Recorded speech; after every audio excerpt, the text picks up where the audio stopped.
welcome back, my fairies. Oops, wrong one. I'm Matsurific, joined once again by the lovely Mama Wolf Meg.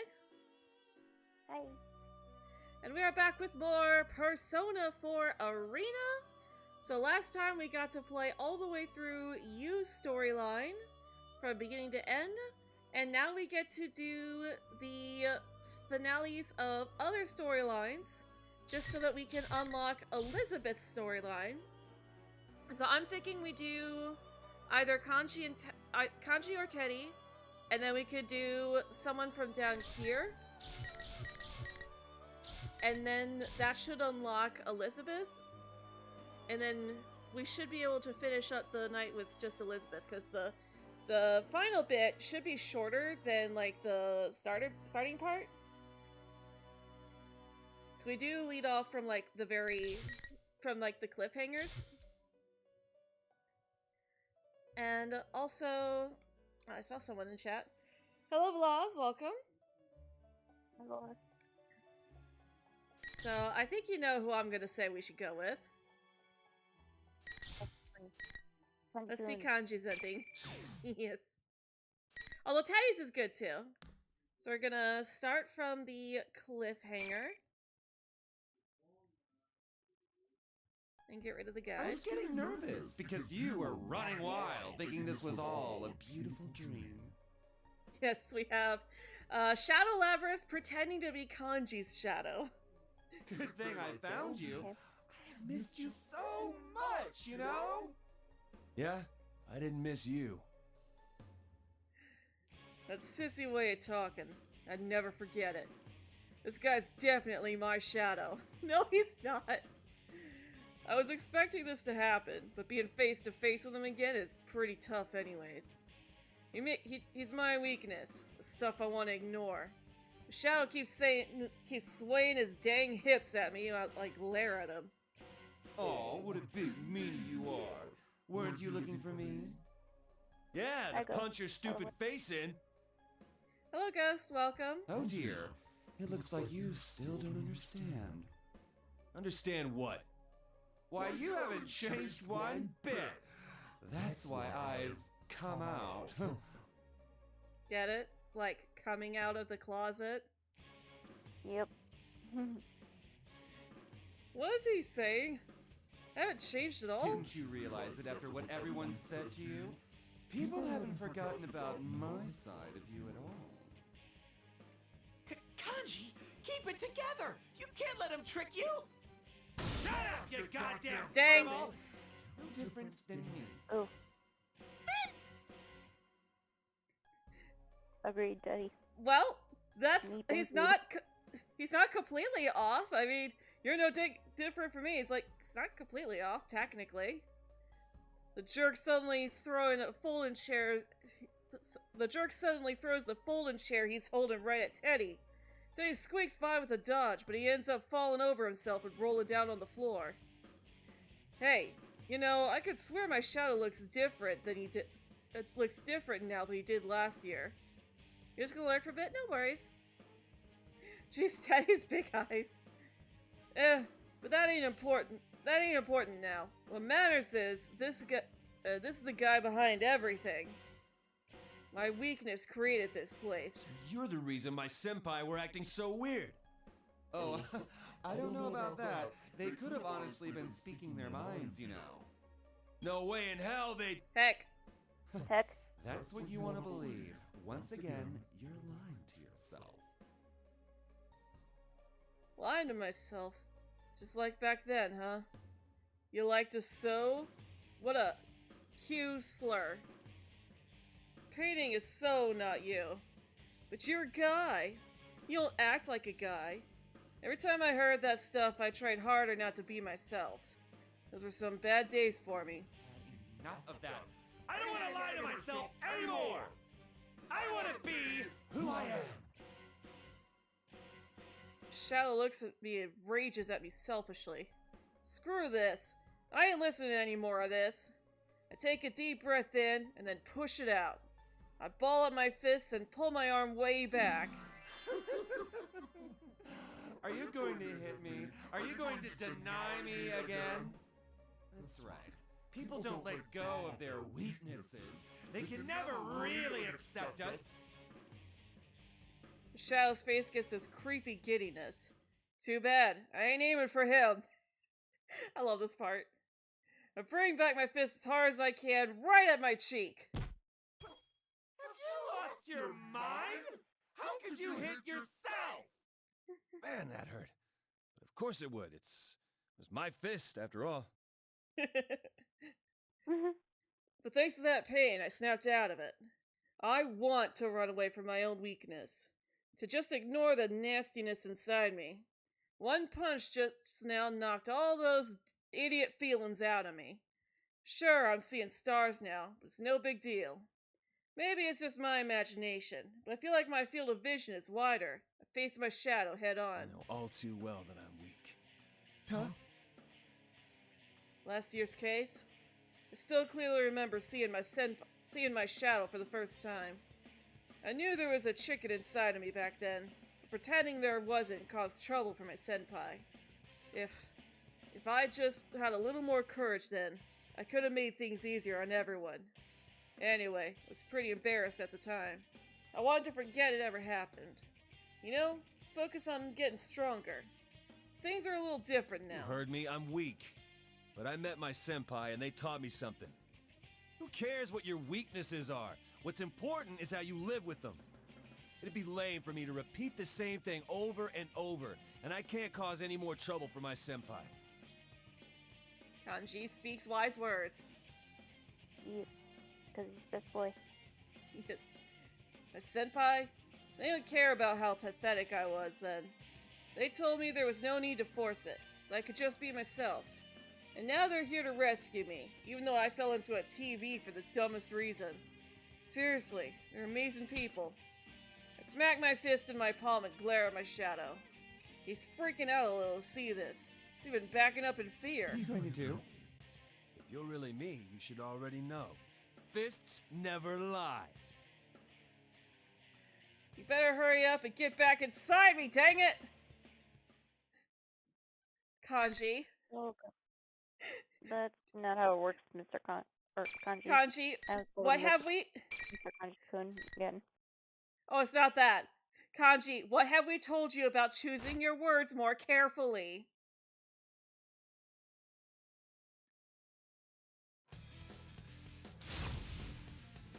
Telling him to get inside of you? That's not how it works, sadly. Final. Fight! Counter! I'm going to just let that keep going over your head then. Yep. I rather not want to be the weird one. Eat this! Alright. Also, did you notice that they chose the pink for the other color? Oh, yep. And his red hair. Yep.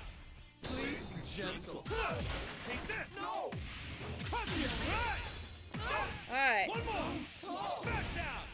We struggled a bit at the beginning there, but looks like we're finally bringing it back. Take this! No! One more! Smackdown! Please be gentle. Take this! One more! Alright. Almost got it. Eat this! One more! Please be gentle. Smackdown! Break it half! There we go. Alright. We beat them. Case closed! Not quite, not quite, Kanji. Yeah, Now that my not shadow's quite. defeated, this dumb Grand Prix should end too. I feel like I did something pretty good here. Yeah, I did it. What happened last time? It turned into my persona and... Wait just a minute. A persona is just another form of a shadow, right? But I was just using my persona on my shadow. The shadow's here, you can't use your persona. So since I could, my shadow wasn't there? Or was it?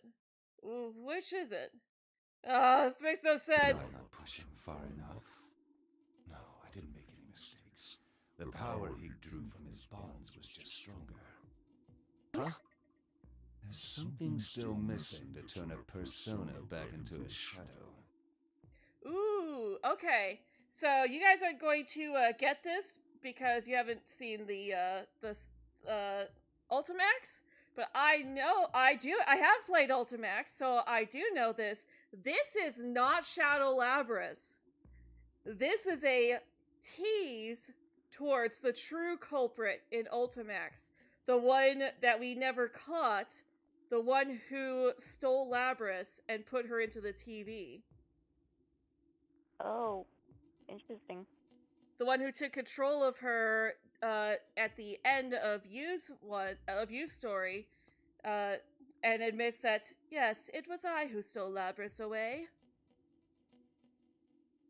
So yeah, this is the culprit. Well, like it's not the actual culprit in person, but this is something that was sent by the culprit. Turn a persona back into a shadow? The heck is he mumbling about? It'll make sense if we play Ultimax. Is this thing really my shadow? Last year he looked kinda more, you know. Wait a sec, where'd he go? He was standing right here and now he's gone. What's going on? Did he disappear? There's a lot of fishy things about all this. Well, if he's gone, at least he can't cause any more problems. Looks like we did it. Well, I guess so anyway. Still use my persona and everything, so that means I didn't lose. I should let it bother me. Anyone, please answer me! There we go. Kanji, that voice! It's Rise. She's talking through her persona. Hey, can you hear me? The feeling of someone's voice drilling right into my head is my friend Rise. She must be trying to contact us with her persona. Her persona works a little different from ours, and it lets her communicate with people and search for them.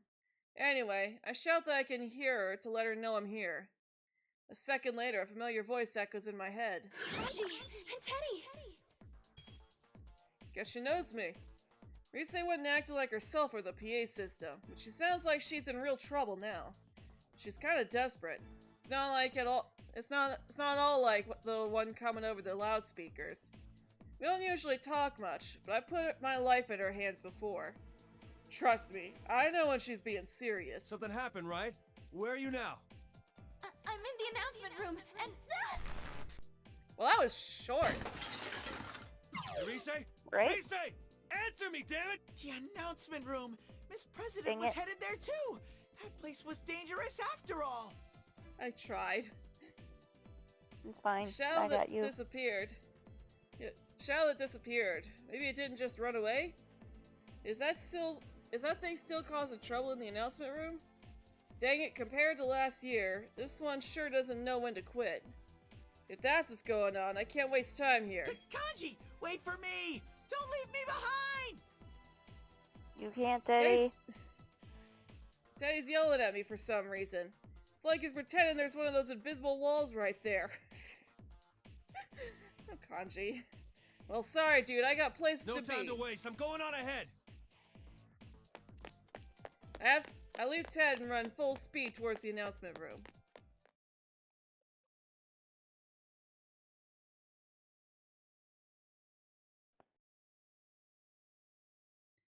Alright. Now for the rest. The invisible walls are still in my way, but I get to where I'm going eventually. I stop for a second and wonder what's going on here, but I can't wait for too long, or this will be for nothing. I'm not one to sweat the details anyways. Here goes! Did you just break the door down? Once I kick the With door... his own fist. Nope. Oh, never mind. Feet. Once I PA kick would be down the proud. door like... Yeah. Once I kick down the door like a boss, I could see Rise and Miss President. And that fake Teddy. That dang shadow jerk. I beat the heck out of him once, and he just comes back again wearing a new face? Kanji! You're late, you moron! Quit whining. Hurry up and come over here. Never mind. Well, he's not gonna let it bother him because he knows this is serious. I know. I wave Rise over to my side, and she grabs Miss President's hand and gets behind me. Rise's persona is great for information and stuff, but she can't fight with it at all. I gotta make sure to protect her. That student council president, right? You don't look so good. You okay? It's not true. He keeps saying weird things. Another nuisance. I've had enough of this, you know that? Huh? This president's being weird, but that fake Teddy's acting weirder. Especially with how he's talking. Where'd the usual Teddy sense of humor go? Dang, I'm seriously lost here. But then Rise cuts in from behind me. Maybe she sensed something I can't. She's better than anyone when it comes to this stuff. That fake Teddy is her shadow, and it's going berserk. Her shadow? Not mine? Of course not! Where'd you get that idea? Sheesh. What's she yelling at me? If she knows what's going on, maybe she should let the rest of the class in on it. Rise grabs her hair in frustration, then points at Teddy. Listen, that fake Teddy's the bad guy here, so all you have to do is beat him up. Alright, that's easy enough to understand. Kinda sounded more like an order than an explanation, but I know I could trust Rise to have it together. Plus, beating the heck out of stuff is my job. I crack my knuckles. Huh. So you are going to interfere. I don't have anything against you, you know. Isn't that right, me? If you don't have anything against them, then why did you drag them into it? Huh? Exactly. Me? Start to have second thoughts, and the fake Teddy snaps his fingers. Kanji, she's talking to Liz President, not you. Holy cow! How do you snap those stubby little fingers of his? Wait, that's not important. What's important is he's changing right here in front of me. Alright, and we'll skip this part.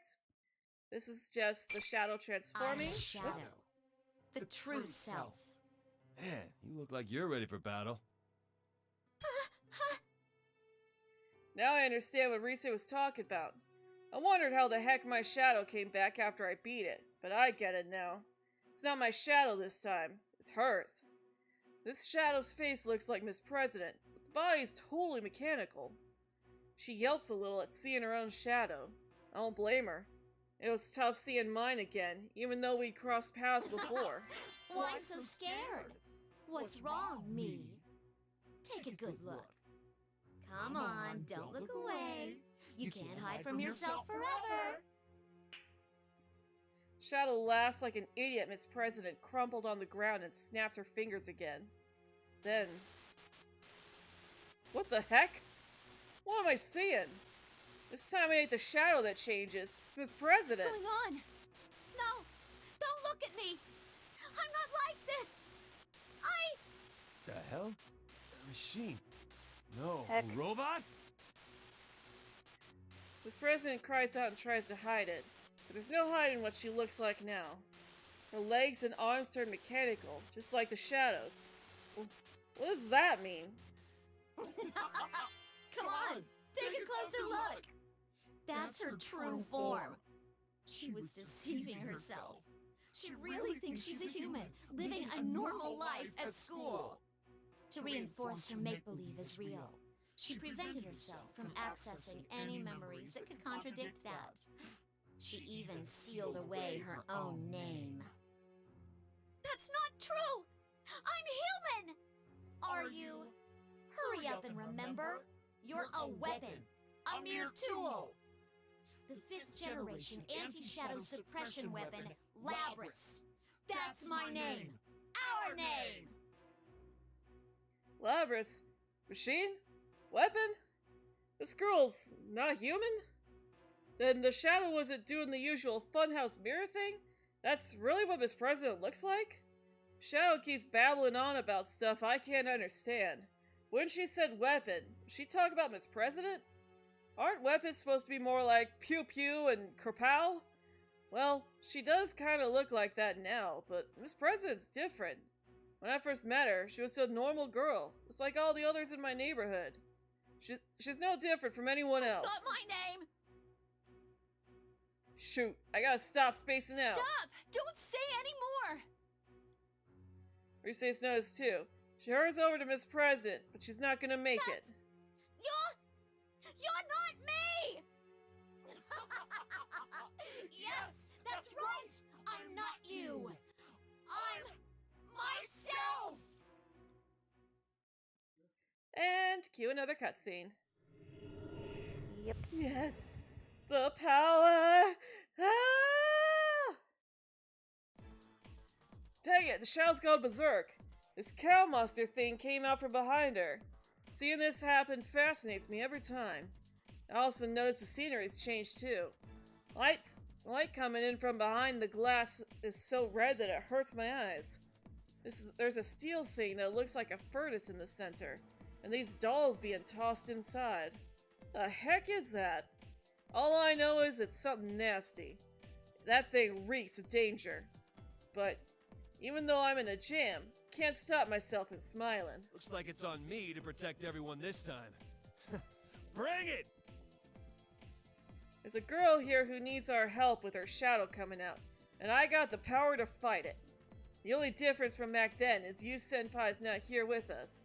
The dude who solved all the mysteries in last year's case isn't here now. Which means I can't wait for him to save the day. If anyone's gonna stop this, it's gotta be me. Kanji, are you gonna be okay? You don't have any backup! Aw, come on, don't look so Damn worried. straight, I'll be okay. Just stay quiet and support me like usual. I got this one. I slammed my fist into my own shadow, and I can sure as heck do this. I ain't been watching you, Senpai, work all this time for nothing. I take my stance in front of the gigantic I'll cow. save you no matter what.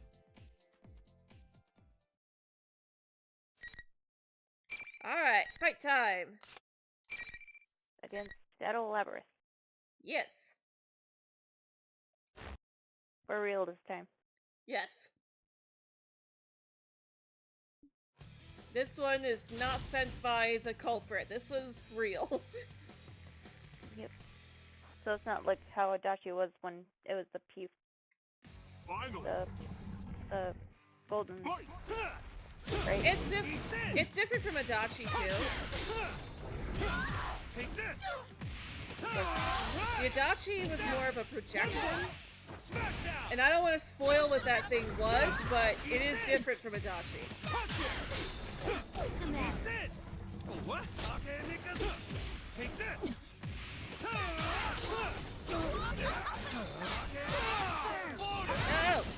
Get off! Bad lap! Bad shadow! Take this! Punch it, right! I'll break you in half! One more!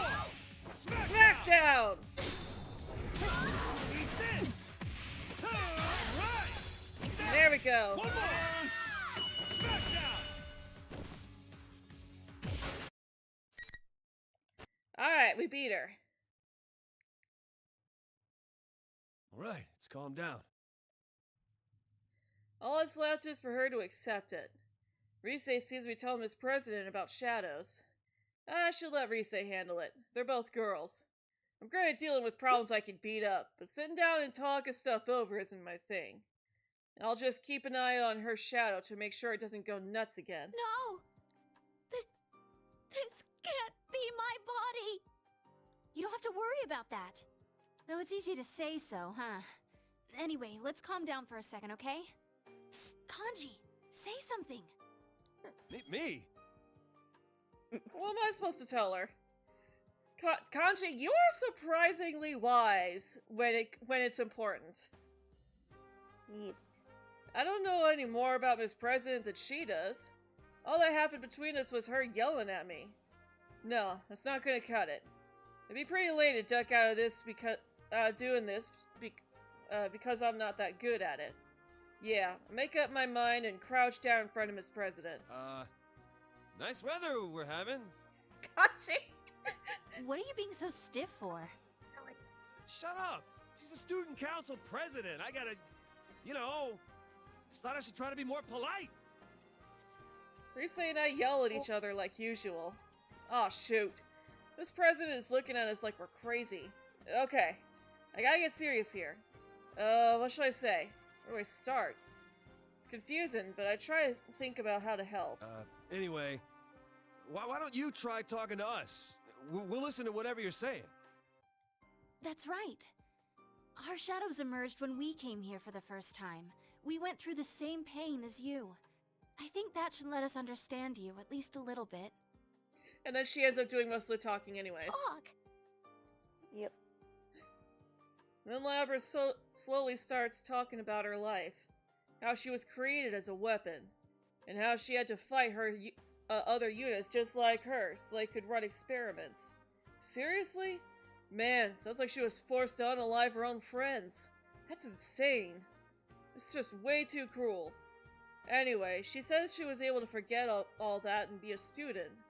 But the shadow made her remember everything. I want to stay human, but she won't let me. I want to forget the whole Labris thing. I don't want to think about that anymore. I see. This president used a bunch of words I honestly didn't understand, and her story was hard to follow. But even then, something about what she said made me hurt inside. You really were doing your best, weren't you? Huh?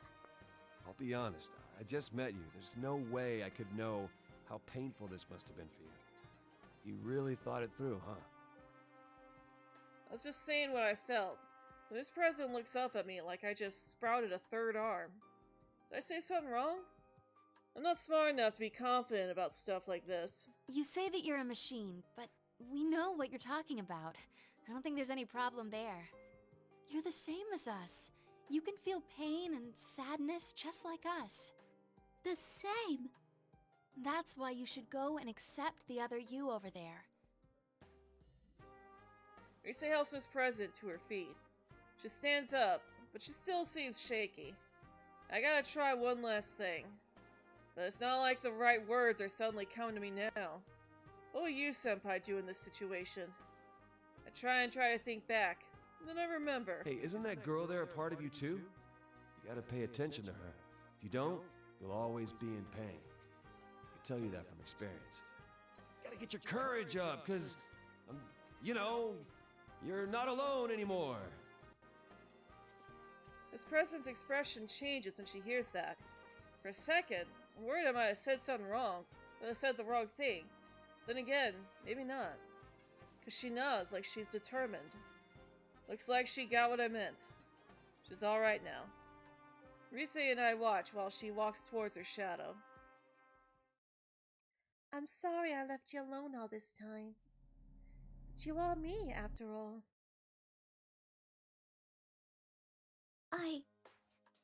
I am Labris, the 5th generation anti-shadow suppression weapon.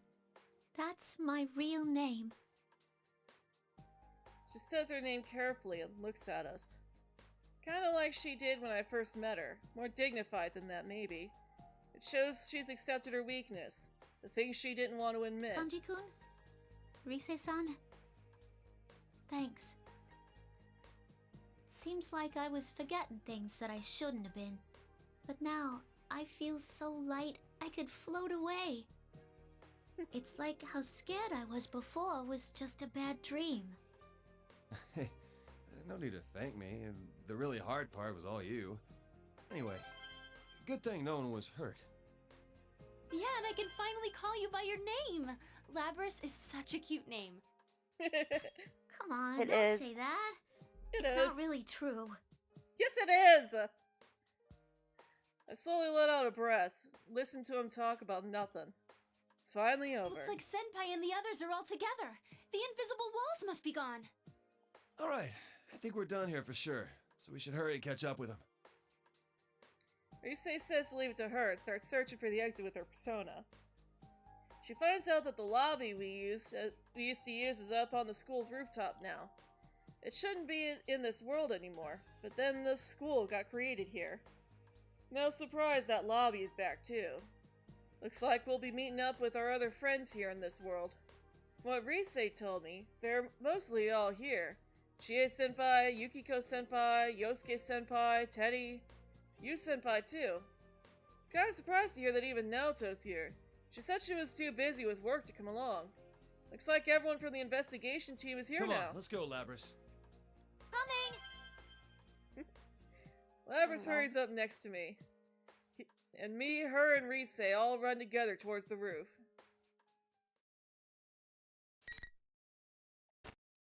Oh, yay! Labrys has friends now. I mean, she always had her sister. Yeah, but she didn't know that she had her sister. When we get to the roof, the others are already there. Aw, we're the last ones? Feel kinda embarrassed at everyone welcoming us. But you senpai's here and I haven't seen him in a while. Hello, Benny, welcome. Senpai! Long Hi, time Benny. no see! I totally did it this time! Yeah, Rise told me. You did an excellent job. Thank you for the like, Benny. It's pretty cool hearing that from him. The others seem okay too, same as usual. I was mostly on my own since coming here, so it's good to see everyone else from the investigation team. It was really amazing. Kanji's speech to Labrys was what saved her in the end. Wow. If even Rise-chan's impressed, you must have really done a great job. Nah. This is mostly stuff I learned from you guys. Aw, he's blushing. Ah, that explains it. I know it sounded too cool for you to come up with. Come on, why'd you have to say it like that? While I'm sulking over that, Rise makes a quick round of introductions. For someone as complicated as Labrys, Rise handles it like a pro.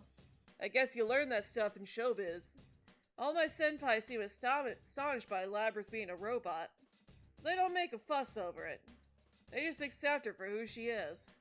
And I could tell she was nervous about this, but I could see why Labrys slowly starting to relax. I wonder if that's what I was like when I was rescued.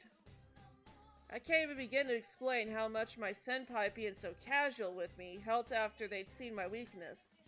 These guys are the best, and I'm proud to be their friend. Well, stuff with Labrys is settled now, so it's my turn to make things square. I stand up straight and face my senpai. Hey, everyone. Well, I wanted to tell you something. What's the matter? Chie senpai, Yukiko senpai, Yosuke senpai, and Teddy. I bow deeply in apology towards the four I caused the most trouble for. Really sorry my shadow put you through a big hassle again. Kanji, it wasn't your shadow! Huh? Oh my lord. I forgot that he puts it on his shadow again. It's like, I almost forgot. I almost thought he was gonna apologize for beating them all up. Wait, you still haven't figured it out? Figured out what? Who did you defeat just now? Who did I defeat? What? My shadow was there, so it's my shadow, but... Hang on, I'm confusing myself here. Let's see. I beat the heck out of my shadow, but he got away. Then I caught up with him, found out he didn't get away. It was actually Labrys' shadow, and... Huh? Wait, what? Well, my brain's going in circles. I noticed something else weird. These three strange guys behind my senpai are still watching us, smiling like the cat that ate the canary. Oh boy. He just now noticed them. Mitsuru's in a bodysuit, Akihiko is just wearing a cape and pants, and Labrys is another, Aigis is another robot. He just now noticed them. Kanji never changed. To think that I we mean, were he is half rescued by asleep, so someone I who had don't so blame little him. understanding of the situation. Who are you? Man, it's Golden Week already. Ain't you hot, wearing fur like that? Will you shut up for a second? We already understand what an idiot you are. While you were gone, these people explained some things to us. Tsuyu Senpai tells us the truth behind the case that they discovered. They, being Mitsuru Kirijo-san in the white coat, Akihiko Sanada-san in the red cape, and Aigis-san, who's a mech like Labrys. Seems like they're all part of the Kirijo group. Man, all three of these guys mean business. They're like all hardcore fighters who've seen a ton of combat all over the place. Seems like they've been fighting shadows for a while. They came here to find Labrys when she went missing. There's more to it than that, I guess. But it all sounds too complicated for me. Point is, they came to take her back. But not to do anything bad to her.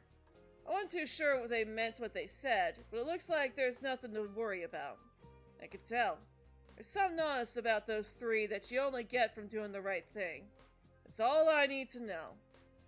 I smile wide and give Labrys a tap on the shoulder, since she looks worried. Oh, so you do have someone who is waiting for you. That's cool. Seriously, it seems like a dream. I can't believe everyone's being so nice to me, and I don't have to be locked up.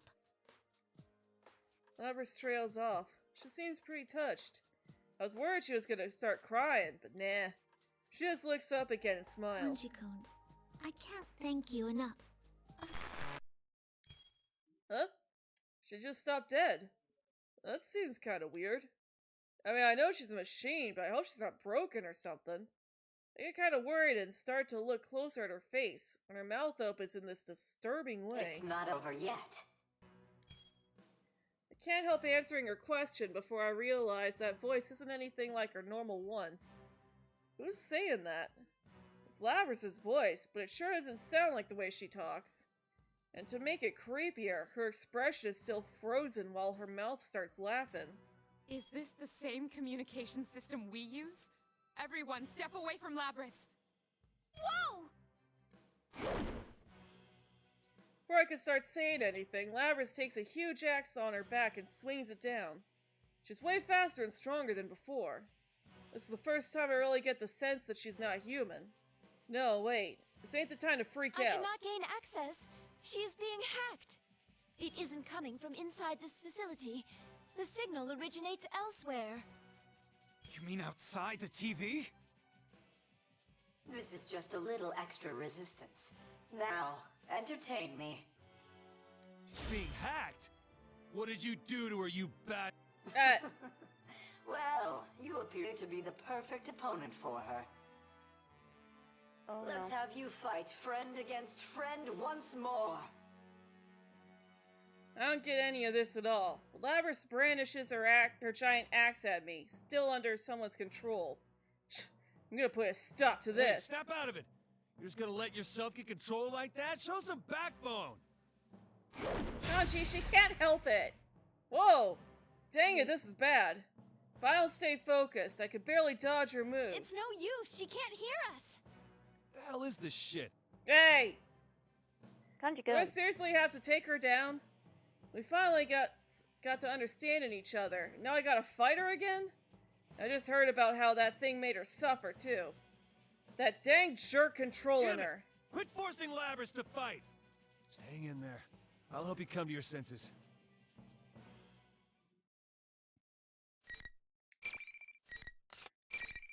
I love how Kanji takes everything that happened to Labrys personally. Right? Like, he's such a good person. Because he's best boy. He is best boy. Final. Fight! Alright. Take this! Sorry, Labrys. One more! There we go. Down.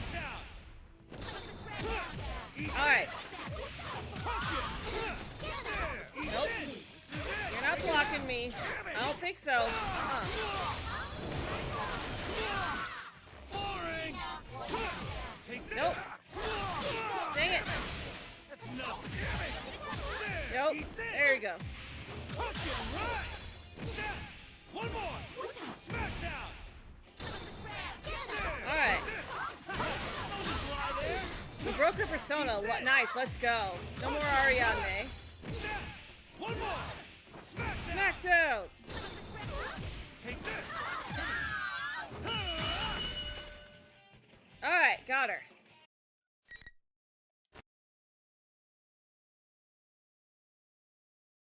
My, she was quite easily defeated. Evidently, I didn't push her far enough. Well, she is a test unit, so this is as far as my little game goes. Game? Labrys isn't moving, but she's still talking. Hearing it makes me sick.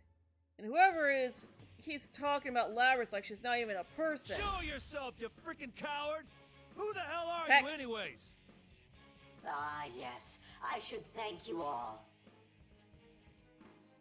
Although this didn't work out, you did stay in it to the very end. What? You can't stuff... Oh, you can stuff your dumb thanks. But someone starts talking calmly before I get too mad. It's Mitsuru-san. Labrys's shadow was only the mastermind of the tournament. I see now. You're the true culprit behind the whole thing. Indeed. It was I who stole Labrys away.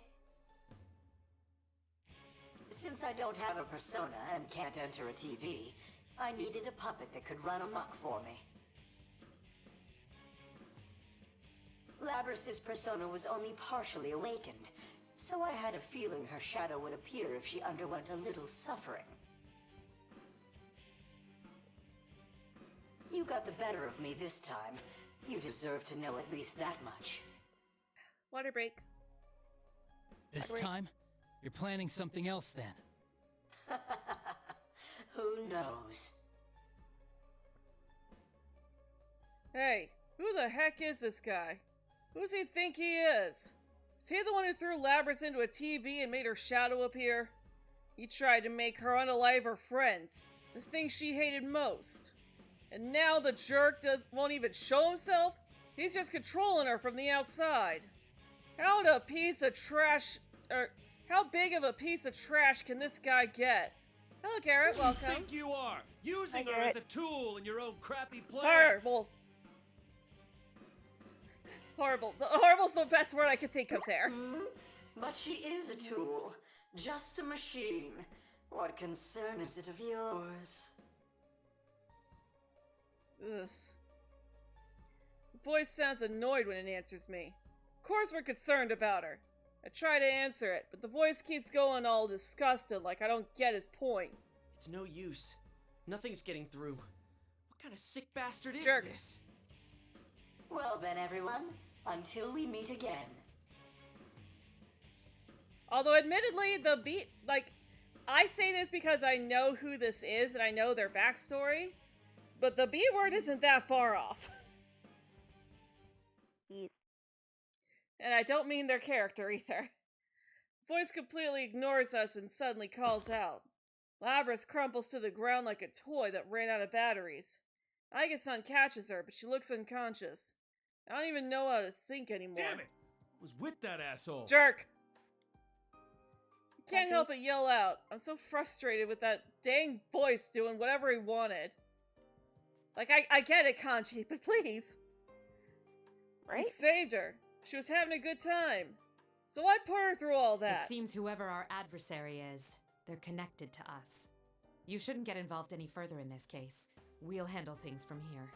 Hey, wait a second. Are you telling us to back off from this?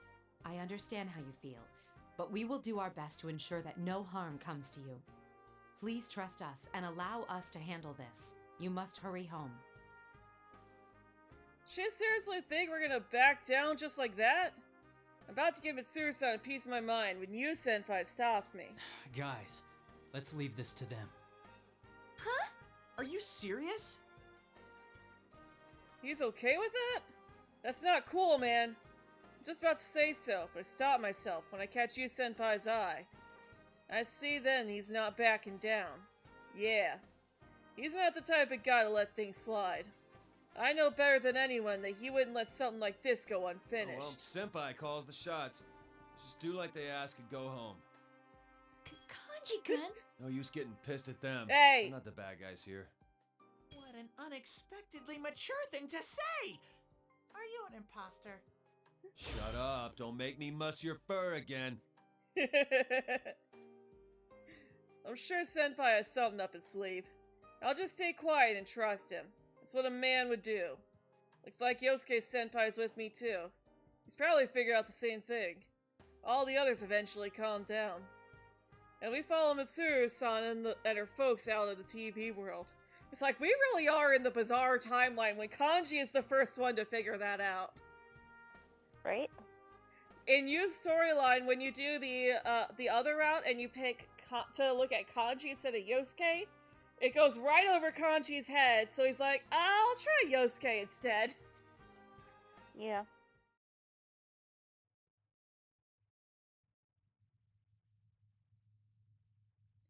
We exit the TV and stand at the usual Junette's apartment. But Tsuru-san thanks us again and they leave in a hurry. Are they gonna walk through town dressed like that? Dang. Those guys have some seriously thick skin. Me, though, I know it's lame, but everyone catches up to me and I sink down on the spot. Though it seems like everyone's exhaustion from going back into the TV world for the first time in a while, so the investigation team splits up. For now, I guess the case is over. Alright. Ow! Damn it, my Dang it. entire body hurts. Even after a good night's rest, my muscles are still aching like heck. Now that I think about it, I was there for more than a whole night this time. Dang, guess I should be in better shape. Or I should get in better shape. But even with all the pain, I can't stay in bed. I forced myself to get up and jog to where we agreed to meet. Where was it again? Juness! Oh wait, no, it's not Juness, that's why he's having a hard time remembering. Wait, never mind, I got it. It's gotta be them. It's like the bus stop! You're meeting at the bus stop! The ridiculously long, shiny black limo. It's fine for Mitsuru-san's people, but it sticks out pretty bad in our little town. It's gotta be it. It's so obvious. I'd be pretty dang surprised if it belonged to anyone in Inaba. When I get there, my senpai are already standing around. Labris is there too, and she looks at me. She smiles when she sees I'm here. Thanks for coming. I wanted to give everyone a proper goodbye. You really are leaving. You could just attend the real Yosogami High, you know? That sounds great. But I can't. There's something I want to take care of now. I want to help Mitsuru-san and the others find whoever did this and catch him, no matter what. I gotta make things square. That sure sounds like something Kanji-kun would say. Are you sure he didn't rub off on you? Chie-senpai's joking around, but it seems like Labris really does want to make things square. Huh. Am I really rubbing off on her? Nah. It just shows that Labris is someone who sees things through. I mean, even when she thought she was the student council president, she had guts, telling me off as soon as we met. Look at her, smiling cheerfully. Now that's what I like to see. Labris, it's almost time.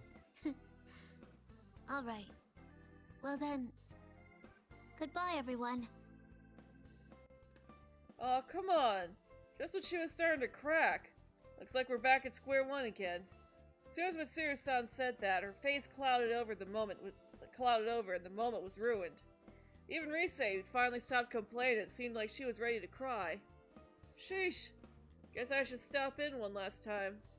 I call out to Labris as she's reaching for the limousine door. That ain't how you do things. Huh? I mean, look how she tried to leave the first time. Give a proper goodbye? Heck with that. Rambling on ain't my thing, and I don't know if what I say is gonna get through to her. So I just put on a big smile and say it as loud and simple as I can. You're supposed to say, "See ya!" That's some formal crap. Garbage. Labris looks at me with wide eyes. Wait, dang it, why is she tearing up even more? I start to panic and Labris sighs. Even through her tears. See ya. See? Even I can do it right sometimes. Aww. The limousine carrying Labris slowly speeds up, and Labris leaves with a big old smile. After we saw Labris off, Yosuke-senpai suggested we have a welcome party we'd been putting off. That was our original plan after all. I kinda wanted to delay it longer, since I'm still not done with Yu-senpai's present, but he dropped a heck of a bombshell at the party. What do you say? Well, what else? The investigation team's getting back in action. We're gonna keep following this case. It's not our style to get dragged into something, then sit back and wait for someone else to solve it. And if my buddy says he's gonna keep investigating, then I'm not letting him do it alone. This Golden Week's far from over. We gotta have tons of fun before the holidays end. I head home after saying goodbye to my senpai. I'm all jazzed up now.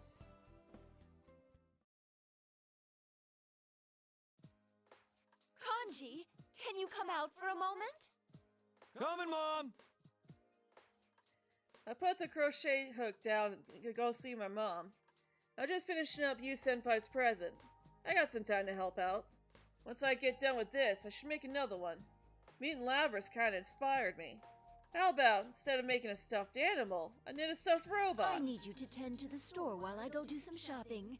I'm expecting a package, so make sure you sign for it when it comes. Yeah, fine, I'll take care of it. I head on out to the store. On the way, I happen to glance at one of the merchandise shelves. It's for the stuffed animals I knitted. I asked my mom to put them up in the shop a while ago. They seem pretty popular, so I should add a few soon. Guess that means I'll have to hurry up with that stuffed robot. What are you staring at them for? Don't worry, they're all as adorable as ever. She's right. You can see him right behind him, too. I wasn't staring. Sheesh. Stop making things up. Honestly, even though I asked her to do this, I'm still uneasy about seeing the hobby I hid for so long out on display in the shop like this. It wasn't that long ago I was still hiding it. But people's reactions to it haven't been that bad. Sometimes they even sell out. But no matter how much people liked them, I guess I still was kinda ashamed of my hobby. That's what I realized during this case. I talked big to Labras, but I gotta change too. I wanted to get to where I don't freak out even if my shadow comes out or people talk about me. And even that much is gonna be a lifelong fight. So I'm taking it one step at a time. I want to be able to send these guys off with pride. Well, I'll be going then. Try not to glare at the customers, okay? I won't. Hurry up and leave. See my mom off and put on the Tatsumiya apron. Yeah, Tatsumiya air. Wow, I cannot say that. Apron. The Tatsumiya apron. I keep wanting to say airplane for some reason. I'm all fired up. All right, let's do this. Oh, I'm just kanjiing it up. Case ain't over yet, I know. But I gotta do what I can. And I'll start by rearranging the mascots on the shelf to make them look as cute as possible.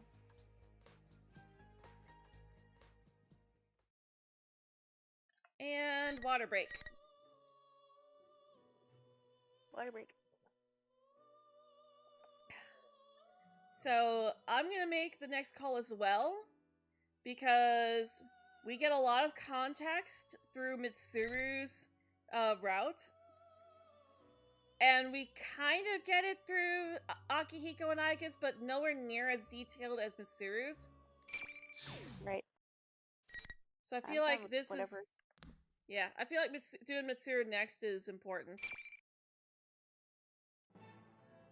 Why are there two of her? I am a shadow. The true self. It's Miss President's shadow.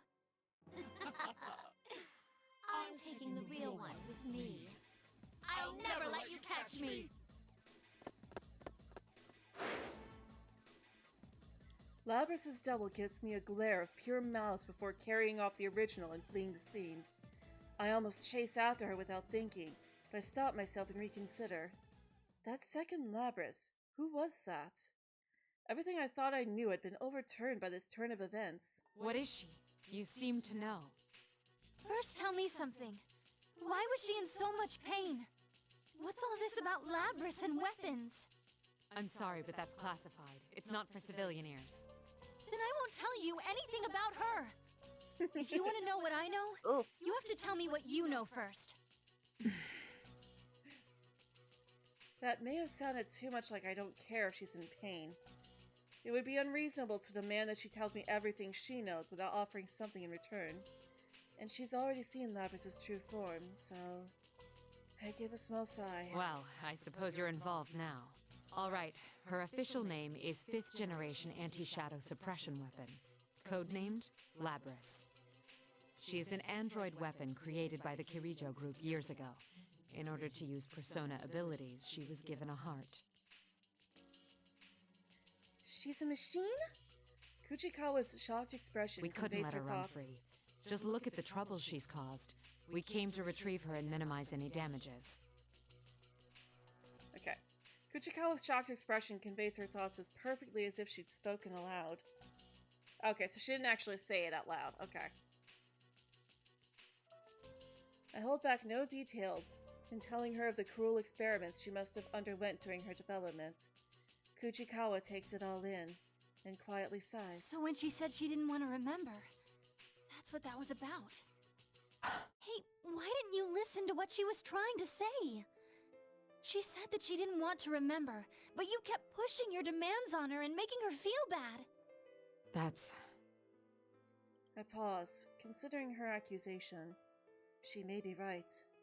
Indeed, I was so desperate to put an end to this case that I didn't listen to what Lapras had to say. You gave her a heart because you needed her to have one, and then kept treating her like that.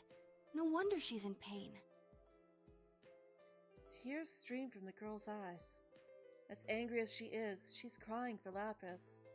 Even after seeing her true mechanical form, learning that she is a weapon, Kuchikawa has nothing but compassion for Lapras. Why are you siding with Lapras so much?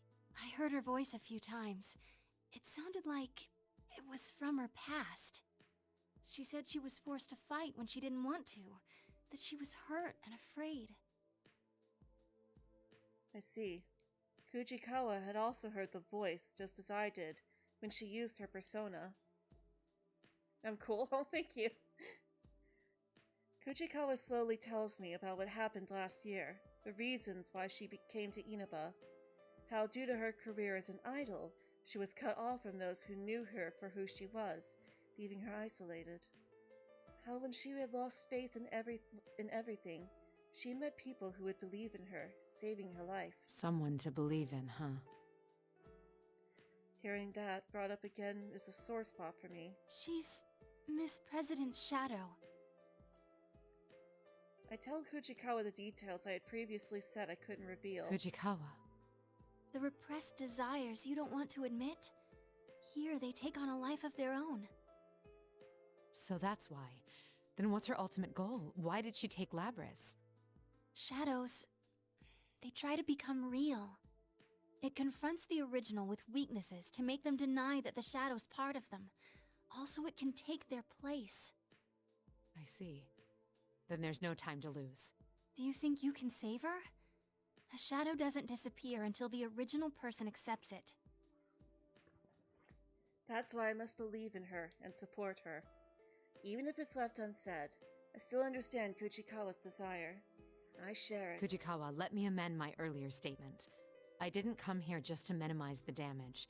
I came to save everyone. Will you trust me on that? She looks into my eyes after wiping her face with a handkerchief. She nods slightly. Make sure you listen to what Lapras wants to say this time, okay? I fully intend to. Kuchikawa smiles in embarrassment. She apologizes to me for taking such a spiteful tone. I can tell she's being honest and sincere. Kuchikawa promises to cooperate as much as possible for Lapras' sake. I decide to have her contact her friends and pass on a simple explanation of the situation. She agrees and adds that she'll try to contact Akihiko and Agius as well. She seems to have already grasped how our safeguards against detection by personas work. Speaking with you made me understand something important. Thank you for that. It must be that smile of yours that catches your audience's heartstrings. Promise me then. Make sure you come back with her. Spurred on by her words, I begin running to where I detected Lapras ought to be. Though I don't yet have a plan to save her. If I find her again and listen this time, will that truly be enough to save Lapras? Of course. She just wants someone to understand her. The invisible walls are still here, leading me to the music room.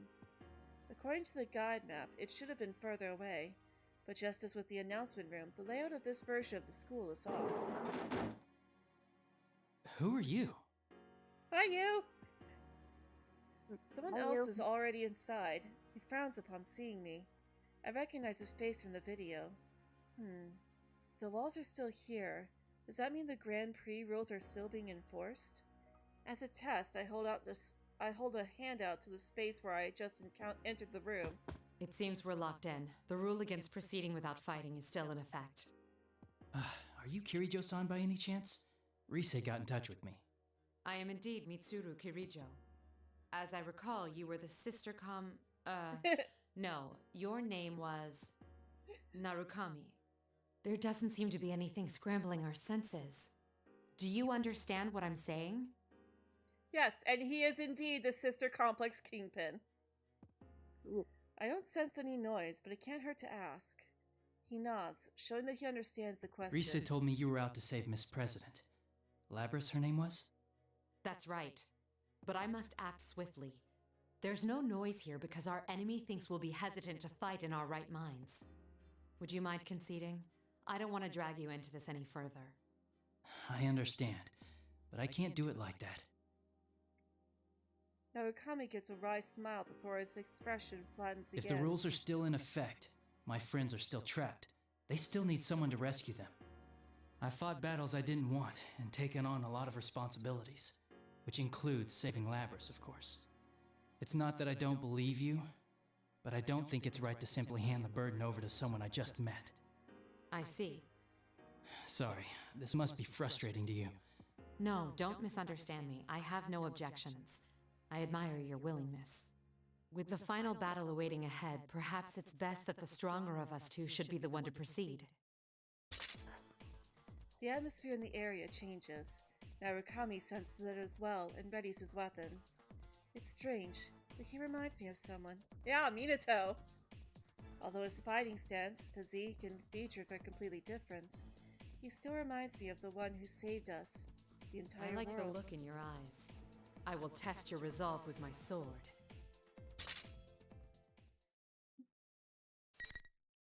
He also uses a different kind of sword. Because Yu uses the same kind of sword that Junpei uses, which we know from Persona Q. Yep.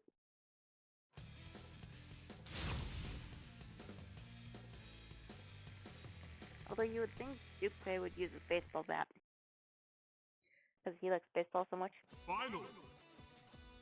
Well, he uses baseball as a base for how he swings his sword. Not enough. Oh, I guess it's more accurate to say that he uses his sword as if it was a baseball bat.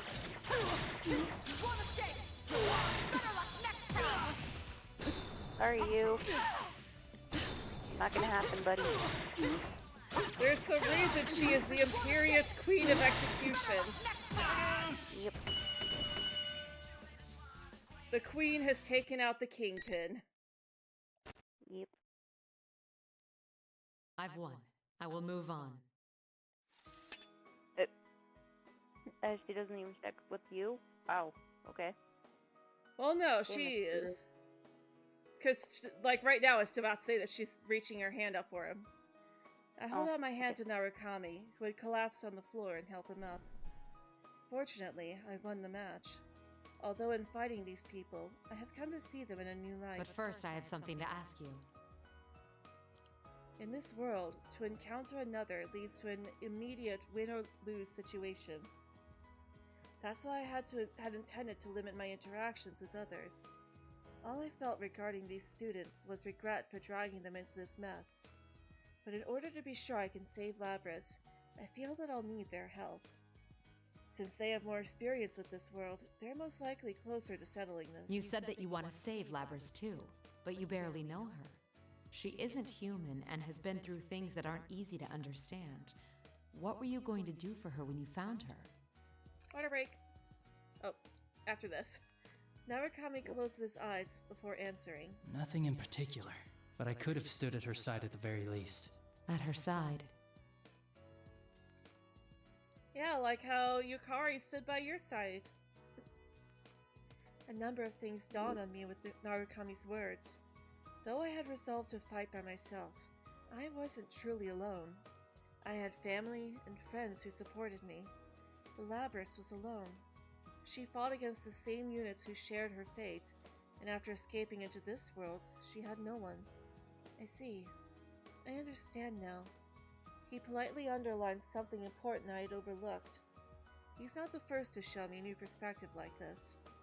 This warm sensation that spreads within me. I understand now. That's why Narukami reminded me of him. You really do remind me of an old friend. I do? Yes. Though he's more than just a friend. I owe my life to him.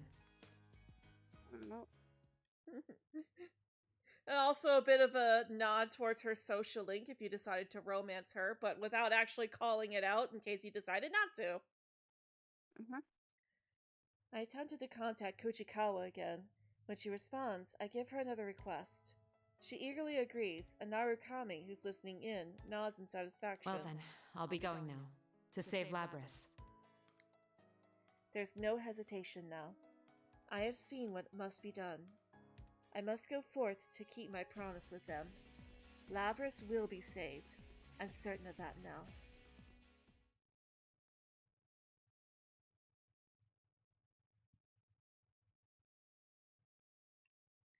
In order to pursue the escaped shadow, I stop briefly and attempt to locate it with my persona. It's on the move, but it's headed to the... Kujikawa, can you hear me? The shadow is headed to the announcement room again. I've already picked up on her and got out. Also, I've managed to reach your friends. I was just talking to someone named Aegis. Kuchikawa says she's never tried to connect multiple people at once. With a little practice, she's picked up the knack. Her persona support skills are advanced indeed. In contrast to my own ability to contact my friends against this noise without linking my persona to the communicator, she easily located Akihiko and Aegis. Really, she's quite talented. Aegis, can you hear me? I need you to keep Kujikawa safe. Understood. The shadow's presence is nearby. I retrace my steps to the announcement room and throw open the door. I'm ready to end this. My. You've come. Sorry, but you're too late. You really helped me out, though. You were pretty hard on this girl, weren't you? The expression drains from Labrys' face as she mutters angrily at herself. The shadow must be hammering at Labrys' psyche in order to have Labrys deny herself. Look me. We've got a guest. This human's here to take us back. She'll never understand how we feel. A typical human. Stop! Don't say anymore! Labrys. I step between Labrys and her shadow and draw my weapon. The shadow looks at me and her face boils with hatred. What's this all about? Oh, of course. It would be a problem if she were destroyed while you were retrieving her, huh? Retrieve? No! This has got nothing to do with me! How long are you gonna lie to yourself? It's about time you face reality. Poor You want Labrys. the everyday boys and girls to experience what you had to go through. Right? That's why we're in a school, having a fighting tournament. You want to see close friends fight for their lives against each other. Because if they do that, then they might understand. You want to make them understand. That ain't true! But it didn't work. Kirijo marched in here and spoiled your fun. It's alright though. You don't have to worry about that anymore. I'll take care of everything from here. I'll destroy anyone who doesn't understand you and comes to get in your way. Just like you once did. No! No! That ain't what I want! You're... The shadow's smirk widens at Labrys' protestations. You're not me! Here we go again. Yep. Labrys' rejection seems to have crossed some line. I can sense the shadow's power rising dramatically in response to her words. That's right! I'm myself! I'm free! Even if I'm a misunderstood machine. I'll escape from all this!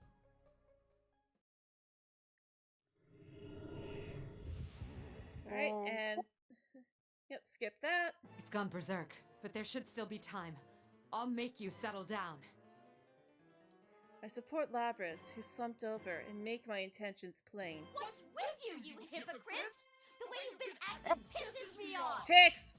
How can you be so kind to her? No matter what you do, it won't erase your sins! Fine. Since you're in Kirijo, why not tell you exactly what your family did to me? What they made me do! Technically, those were the scientists. They weren't technically Mitsuru's family. They were her family's employees. Yes. Shadow thrusts her weapon towards me, as if sentencing me to judgment. Remember those spectating students? What did you think those human-shaped silhouettes were? For a moment, her unexpected shift in topic catches me off guard. Those are shadows, too. Shadows of the prototypes you made her destroy. When they were destroyed, their information was transferred to the victor. What's left of their hearts remains deep inside Labras. That's right. They all had a soul. But because they never fully developed, their shadows helped her play school after they separated from her. Do you see? Those spectators you saw everywhere were her sisters she had to kill. Unalive. The Kirijo group's orders.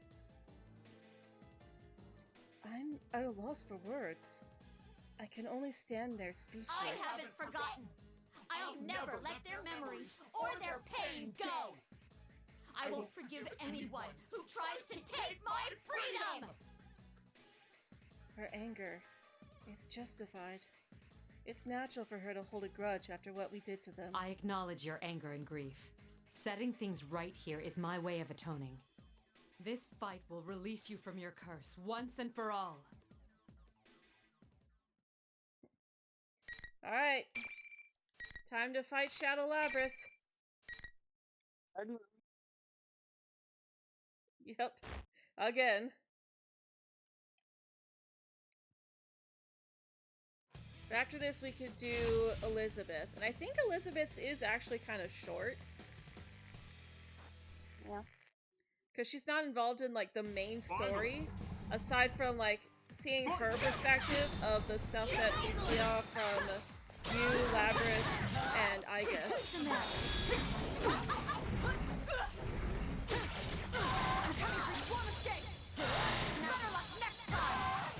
What was that about? Ah! Not yet. Nope. Get back here.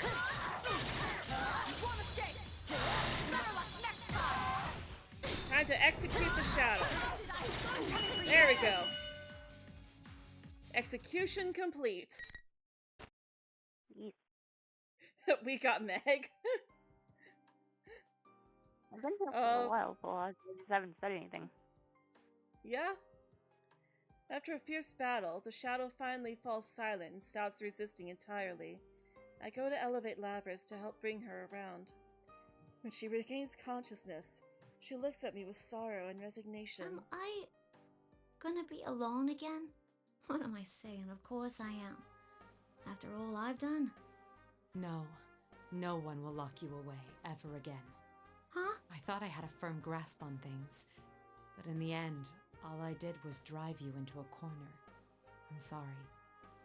Why is a Kirijo apologizing to a machine? I mean, I hurt people. Dragged them into my own mess. I'm just like I was before. There ain't no reason to forgive me. Oh, That is Labras. solely your opinion. Huh? Kujikawa, can you hear me? Loud and clear. Is that Rise-san? That's right. You've met her too, and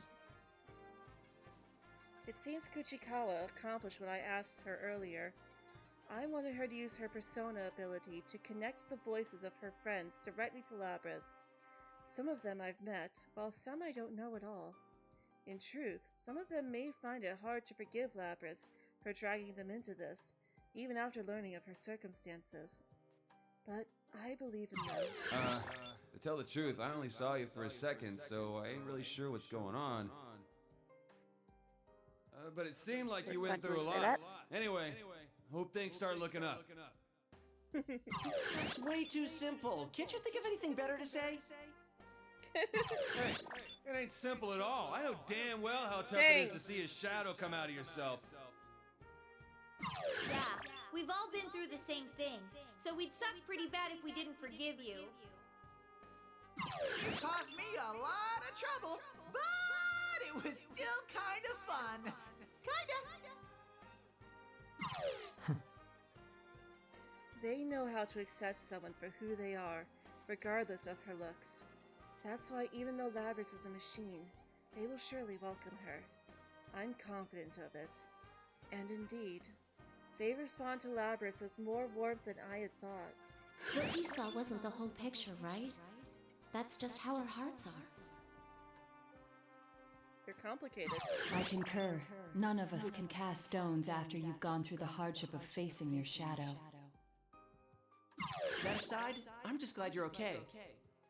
I was worried about you. I left you alone knowing you couldn't use a persona. Labris, when you come back, we should talk. Senpai's right, and not just us. Sister? Can you hear me? I too would like to talk with you. There's something I'd like to tell you. You may know it already, but still. The voices chiming in are gentle, kind, and warm. I can't help but be touched as well. My words alone could not have accomplished this. You guys, why? You are a machine, unlike us. That is undeniably true. There will be days to come when you are tormented by solitude and caged by your own weakness. But one thing will be very different. Starting today, you are not alone. Whether she's a machine or human has no bearing on her suffering. To be crushed under the weight of despair, with seemingly no end to the pain, feeling that one cannot go on any longer. I'm no stranger to those feelings myself. It was always someone else, such as friends and family, who saved me. But when you're alone, it's difficult to see a way out. You can't find it unless someone else shows you. That's when you learn the extraordinary power derived from one's relationships. Companionship is the greatest guide. In my mission here, I've come to be reminded of that. We hope to become that guide for you as well. If you're not alone, you can stand to face the most painful of truths. Face the truth. Labris's gaze turns towards her own shadow. There's no more fear in her eyes. She understands now. I see. I get it now. I watch over her as she stands up. No words pass between us, but I am here for her, and that may be enough.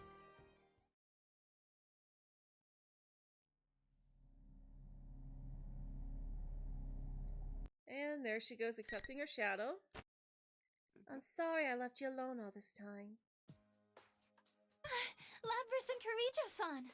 Welcome back, you guys. Together with Labris, we head towards the rooftop, where there is supposedly an exit to the real world. A small crowd welcomes us on our arrival. Some of them I haven't yet met in person. If I recall correctly, the energetic girl with short hair is Chie Satonaka. The well-built young man must be Kanji Tatsumi. And that must be the the real Teddy. His speech is no different from the imposters, but in the absence of that evil demeanor, the real one is much more adorable. Do not let him hear you call him adorable out loud. All the faces I saw in the video are here, with a smile on every one. Whoa! You really are a robot! Hey, can I touch you? Chie-san, that's a bit impolite. It's hard enough restraining myself already. It's just like, that's rude. I've tried not to ask myself. I want to. You said restrain yourself. Well... I give Labris an encouraging smile. She needn't be afraid to enter their circle. None of them are rejecting her after all. I'm sorry I caused you guys trouble. Yeah, I want to talk to you about that. That Grand Prix was you, right? Yeah. It wasn't a half bad idea. Fighting to see who's the strongest man was awesome! What? Kanji's right, but you should have invited me, too! Sorry? I won't forgive you until you say, I really like Teddy! you big bear of a Teddy! man. All sexy like that! Teddy! Guys, stop making it going even in the worse. closet. Sorry we're starting off like this. In any case, I'm really glad you're all right. I got you to thank for that. They take very naturally to someone who isn't Great human. job, Mitsuru. But man, talk about a rowdy bunch of students. Still, they are kind. I look at Labris surrounded by new friends. I wish I could join them. A part of me would rather watch over them for now. And there are things I still need to consider. Is something the matter? I'm not good at relying on others. My responsibilities are so heavy that I don't even think of trusting others with them. I've been told it before, but it never gets easy. Well, thanks for stopping by, Benny. Hope you have a magical day. Why not think of things more simply? When something cannot be accomplished alone, there is no other choice but to trust in others to help. As Mitsuru herself once said, what is impossible for one becomes possible with the help of one's friends. Those were your own words, Mitsuru. Good or bad, it is inevitable. Then why not accept it and move forward? You aren't alone either, after all. I can't keep myself from smiling with the truism I never would have come up with. You're right. It's not difficult at all when put that way. It's just as I was saying about companionship being a guide. Indeed, I'm thankful for my friends. They say the things I cannot and take me outside myself with new perspectives. I'm sure that the same principle will save Labris from straying from her path. Although, I think again about the case. Now that Labris is safe, there's another issue. The mastermind was not Labris, but her shadow. However, the shadow emerged and began to act only after she entered the TV world. It's hard to reconcile with Labris taking the initiative to escape. Come to think of it, there's something else that can't be explained if we assume Labris was behind everything. Was Labris truly the mastermind here? Huh? What are you getting at? Why did Labris choose them? Where did Labris learn of them? She's right. It's the students of Yasogami High that trouble me. I can't see why Labris would have selected them. I thought they may have sensed that changes Labris caused in this world on their own, but no. The video that brought them here called them by name. Not to mention that the shadow took the appearance of General Teddy from the start. Neither would be possible unless she had identified them beforehand. Even we didn't know about them or about this world inside the TV. How did Labris discover all this?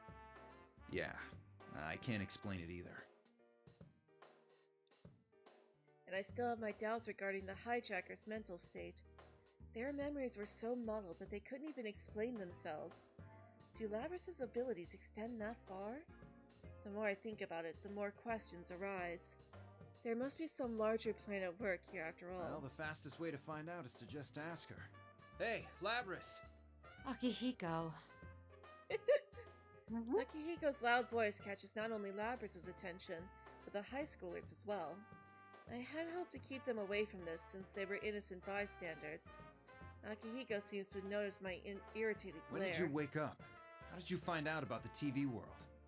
About this place?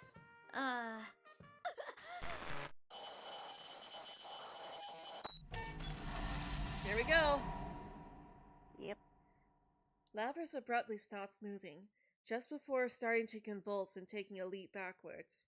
It happens so suddenly that even the students standing some distance away raise their voices in alarm. Labris! Get back! As soon as Akihiko cries out, Aigis runs toward the students to protect them.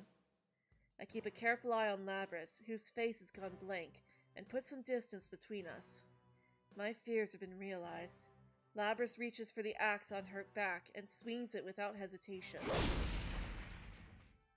Is she malfunctioning? No! Someone's hijacked her! What? If we're all here, the shadow is defeated, and someone else is hijacking her, then... I know you're there. Who are you? Show yourself. I expected a response, but the source of my answer came as a shock. Show myself? How cold. You treat me as if I were a stranger. That voice! A pool of darkness emerges from one of the nearby shadows forming. No way! Kirijo-san's shadow? Not exactly. This is exactly the same as the fake kanji we fought before. Yep. It has my appearance, my face. It's me in every way, save for the unnatural gleam in its golden eyes and the mocking expressions it makes. Do you not recognize your own face? I am you. Liar! Still, my heart is calm. In fact, her appearance may be giving me more clues as to the enemy's intentions. You seem to have a penchant for deception. Unfortunately, I already know that you're the mastermind here. You were after Persona users from the start. That's why you chose this school and tampered with Labras's memories. And you just demonstrated how you controlled those hijackers. Very good. No wonder you managed to drive back a god once. Yes, I want them even more now. You want them? Explain yourself. Personas and shadows are one and the same. If I poison your hearts, I can recruit shadows with unparalleled strength. Wait, what? You mean turn our personas back to shadows? The heart is frail. Its weaknesses are never fully vanquished. Given the opportunity, it can betray you and return to darkness. This one's desire to make people suffer was perfectly suited for such a plan. Plan? You caused all this to gather strong shadows?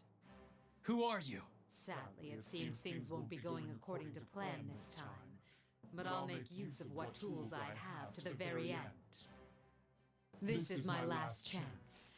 No, more like a marvelous entertainment. Stand, my puppet.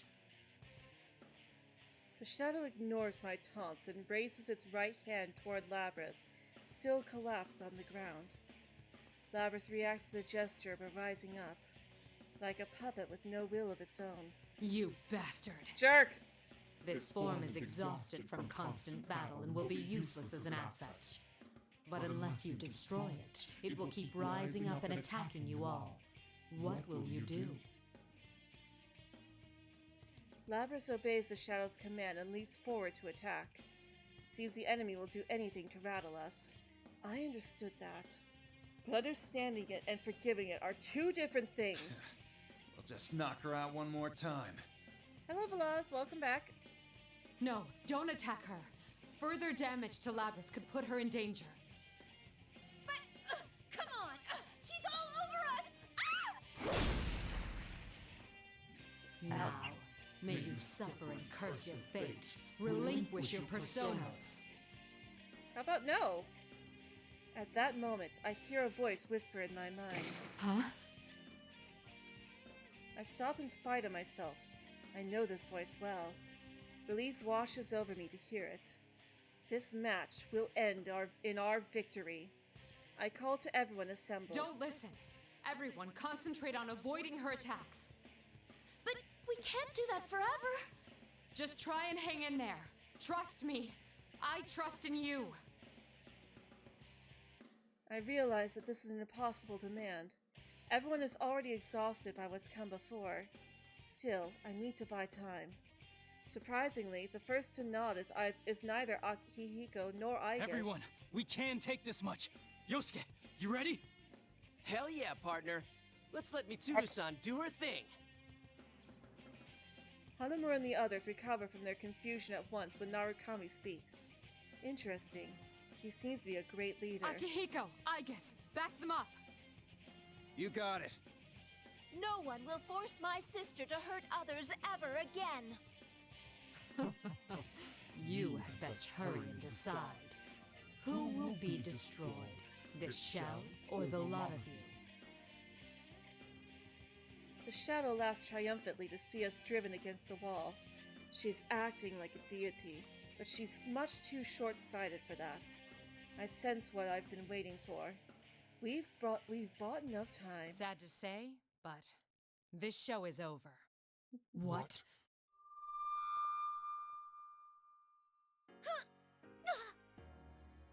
Lavras comes to a halt and is released from the shadow's control. She must have been forced to exceed her limits, for she falls to the floor as if her strings had been cut. We didn't attack her at all, yet she's left unable to do so much as break her fall. A chill goes down my spine to imagine what could have happened if we'd fought her at our full strength. Looks like you made it in the nick of time. You saved us, Yamagishi. Hi, Fuka! Are you all okay? Hey, Fuka. Fuka-san! Oh my, her hair Her looks hair's different. longer. Yep, she grew her hair out. So you had a third assistant. That voice. It's not coming from in here. Whoever it is out there. Seriously? She can use hers in reality too? Yep. Yes. She responded at the perfect moment to my earlier phone call, asking her to come at once. Yamagishi had a bit of initial difficulty dealing with a world so alien to her, but she adjusted quickly enough. Though she's far away, I could sense that we're under her protection. It's just as you thought, Mitsuru-senpai. The enemy is only mimicking your appearance. It's a fake. Very impressive to guess correctly from such a long distance away. So these are the limits of a half-broken puppet. Well, no matter. This was only ever for my own enjoyment. You despicable monster! I didn't expect you to fight back this hard, but didn't you have fun? You were all taken in by an illusion. This place, these traps, everything came from your own minds. You dread yourselves most of all. A beautiful plan, wasn't it? Your idea of beauty is rather warped, as is your plan and your assessment of us. But your biggest mistake was that you took my form in the end. I take a step forward. Seeing this, Akihiko and Aigis take a step back. They know me well. Oh, and there's Burn My Dread! They can see the signs of the... They can see the signs of the anger boiling within me. Are you angry? All right, I'll play along. The show must go on, right? Don't say another word while wearing that face. I'll teach you just who it is you've made an enemy of! Hello, Nixie. Welcome. Half the eggs have been acquired for the egg log. I'm working on your eggs. Sorry. Aside from it being per Sunday, I didn't want to do that on stream in case you stopped by and saw what I was doing. Also, Veloz, my morning was alright. Joined Nixie in her stream on her channel. In fact, Nixie, you can go ahead and drop your link if you want to. Finally! Fight! Alright. Better luck next time!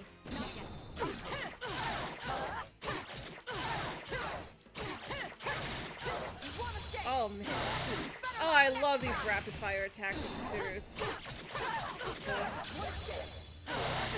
Although, to quote Pearl, I hate fighting me. Ah! Don't you freeze me! There we go. Execution complete.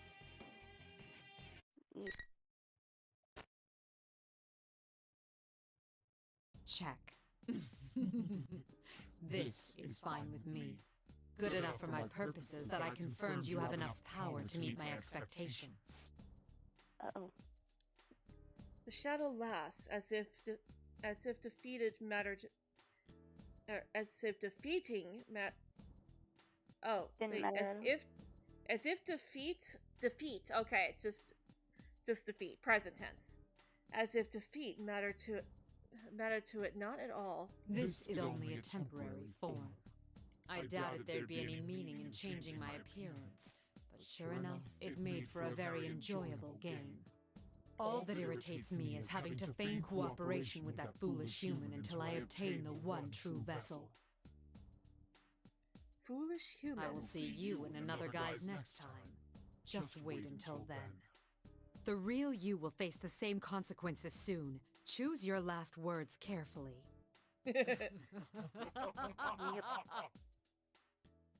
Its laugh echoes through the room as the shadow borrowing my form disappears into thin air. Yamagishi! The reading disappeared.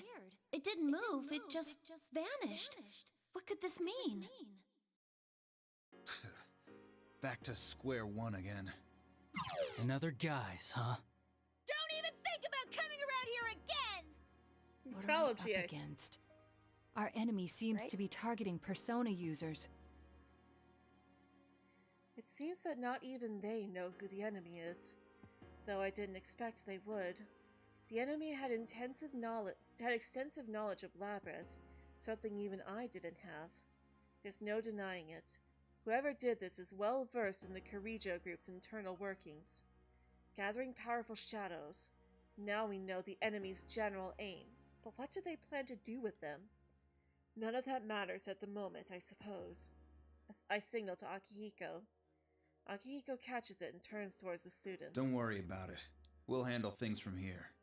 Wait, but it kinda said it was still after us. Of course, you should be aware that the enemy is out there.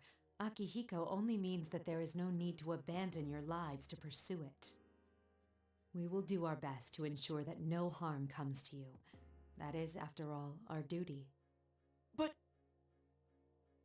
I don't expect them to like my answer, but the reason I started the Shadow Operatives is to protect people from these things. The students, they're still young.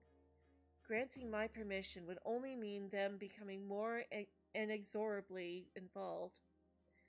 We should be the ones to take responsibility. Guys, let's leave this to them. You can... are you serious? They're right that we need to go back for now. We're all at our limit. When Narukami signals to him, Hanamura's complaints fall suspiciously silent. That hardly fooled anyone. Like, they think they fooled her, but she's like, yeah, I see through that. Either they make for an impeccable, or either they take me for an imbecile, or think it won't matter even if I do catch on. I suppose I can live with it. If they are that determined, I am no one to dissuade them. You were thinking of Tuesday for the egg lock? Oh, like this upcoming Tuesday? I thought you were going to do it later. You didn't want to put anyone on the time crunch? Yeah. If they were that determined, I am no one to dissuade them. We'll have to take care of everything before they can involve themselves. That's all.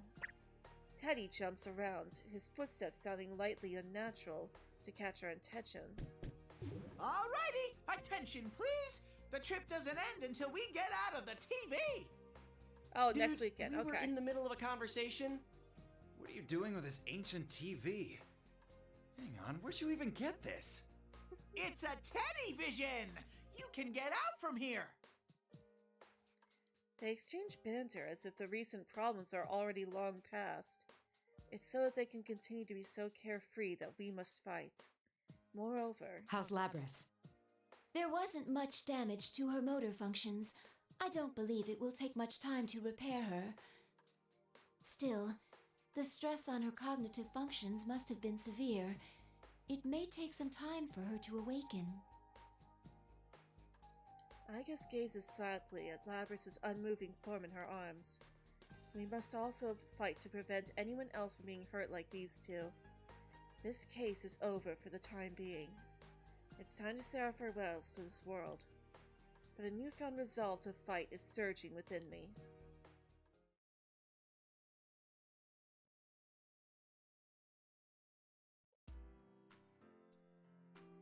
Even after we return to the real world, there's no rest for the weary. Where I want to know where they found a hotel this nice in Idaba. Cause like the nicest place should be the Amagi Inn. This is definitely not Yukiko's Inn. I mean, I would assume this is probably just simply not in Idaba, but still. I guess it could be in Okinawa. Yeah. After action reports on the case, investigating leads on the culprit, there's a mountain of things to do. Here you go, Mitsuru-san. Ah, thank you. After issuing instructions, I'm ready to take a break when Aiga serves me a cup of tea with perfect timing. The fresh scent of Darjeeling. I take a moment to savor the mellow aroma of muscat. That's right, spring is nearly over. I feel like I can barely keep track of the seasons anymore. Same! Right? That's called being an adult! We will be leaving Inaba tomorrow. Keep that in mind when making preparations. Understood. We are rather limited here in this hotel room. Originally, I had intended to return today, but we're all so tired that we had to stay the night. There's also Labrys's condition to consider. Still, mulling it all over, I hear a knock at the door. It's me, Fuka. Come in. I'm sorry I had to summon you on such short notice. Oh no, it's alright. I was on vacation too, after all. How is Labrys? She's still resting. There was a lot of stress on her, so we might have to carry her out.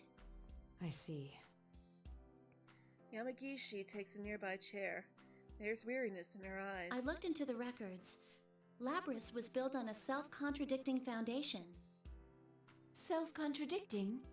Unlike with Aegis, when Labrys was being developed, no one had the know-how to create a personality from scratch. So, it seems like they took an actual girl's personality and used it as a base. A living girl. So that's why her heart is unexpectedly advanced. Yamagishi But if nods. she had all of the original girl's memories, a contradiction would occur in her self-awareness. Normally they'd make adjustments to prevent that, but even then, they couldn't guarantee it would be completely safe. That's why Labrys was loaded with a self-deceiving function in case a conflict arose in her self-awareness. She was deceiving herself? Then the function that interfered with our perception... It was listed as meant for infiltration, but that was a technicality. Its true purpose was a safety mechanism. She was given a heart, presupposing. She was given a heart presupposing that it would cause conflicts with her self-awareness. And I silently begged the heavens for forgiveness at the cruelty and injustices performed upon her. I think that should be okay now. Hey, Tai, welcome! A hesitant voice comes from outside. Labrys! When did you get here? Sorry to sneak up on you, but after I faced my shadow and learned how to use my persona, it's hard to explain, but it felt like my emotions settled down. Actually, that may be what happened. Facing one's shadow could be said to be correcting one's self-awareness. That must be it. Your developers came to the decision that it was an insurmountable problem, yet you overcame it. I approach Labrys and stroke her head. She fidgets, her eyes cast slightly downward. How do you feel? Does anything seem off? Oh no! You guys have treated me so well, I feel kinda guilty about it. My body's all fixed up too, so there shouldn't be any problems there. I see. Labrys's expression seems gentle. She appears to be mentally stable. Also, I love this picture. Just the girls all hanging out. He's cute. Yeah. She appears to be mentally stable. I doubt there's any danger of her losing control I again. wanted to talk to you about where we go from here. From here? You mean, about me? Originally, we planned to take you back to the lab on Yakushima, but that was when we still thought of you as a mere object. Is that what you want to happen? What else is there? You could tell us what you yourself want. You do have a heart, just like us. Who knows? Maybe you could even go to school eventually. Me? Go to school? Even Igus has been to school, and that was when she knew much less about the world than you know now. Thinking back to that time is, it's rather embarrassing. Surprisingly, Labrys falls silent in thought. This seat is fine. After all, I wish to always be by his side. I guess. Is that a problem? To live a life no different than anyone else's. That must be exactly what she wants. Should I tell her there's no need to worry about living expenses? No, best to wait for her decision. She should be the one to decide on her future. After a long silence, Labrys speaks again. School. It sounds great. But I feel like there's something I gotta do first. I mean, yeah, it's been my dream for a long time to go to school. But someone's after those guys. Someone's trying to wreck their lives. I want to catch whoever it is myself. I want to look after those guys. Rather than being with them, she chose to protect them. It's a beautifully selfless decision. She thought for herself and chose her own path. I see no reason to deny her that. The Security Department Shadow Response Unit would be glad to have you. Welcome to the team, Labrys. I extend a hand. If she takes it, she'll be putting ordinary life on hold for a while. I know she understands that, but she takes it anyways. I get to work with you, sister. I guess that reminds me. I am your younger sister, but I am more experienced than you. This may be somewhat confusing. A little bit. Yeah. Though the two sisters are a bit awkward around each other now, a new bond will form there as well. Labrys made her own choice not to live an ordinary life. You could say that she is truly facing herself.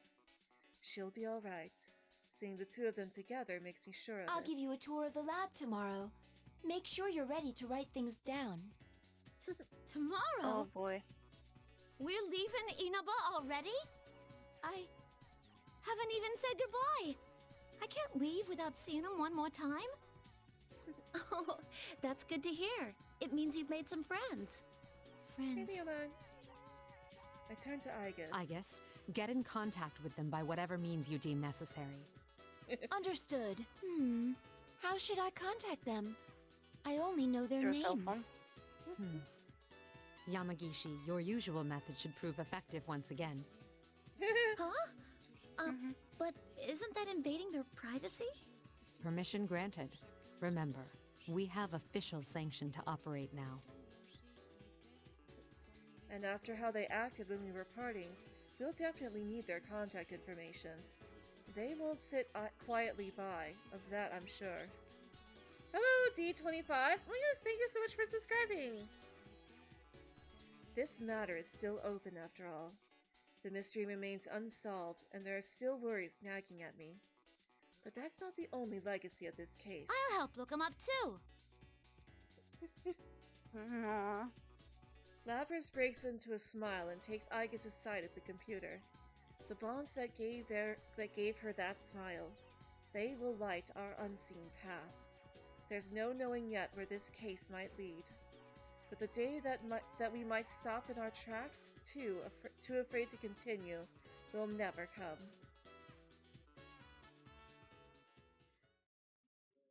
And that, I believe, is the end of Mitsuru's route.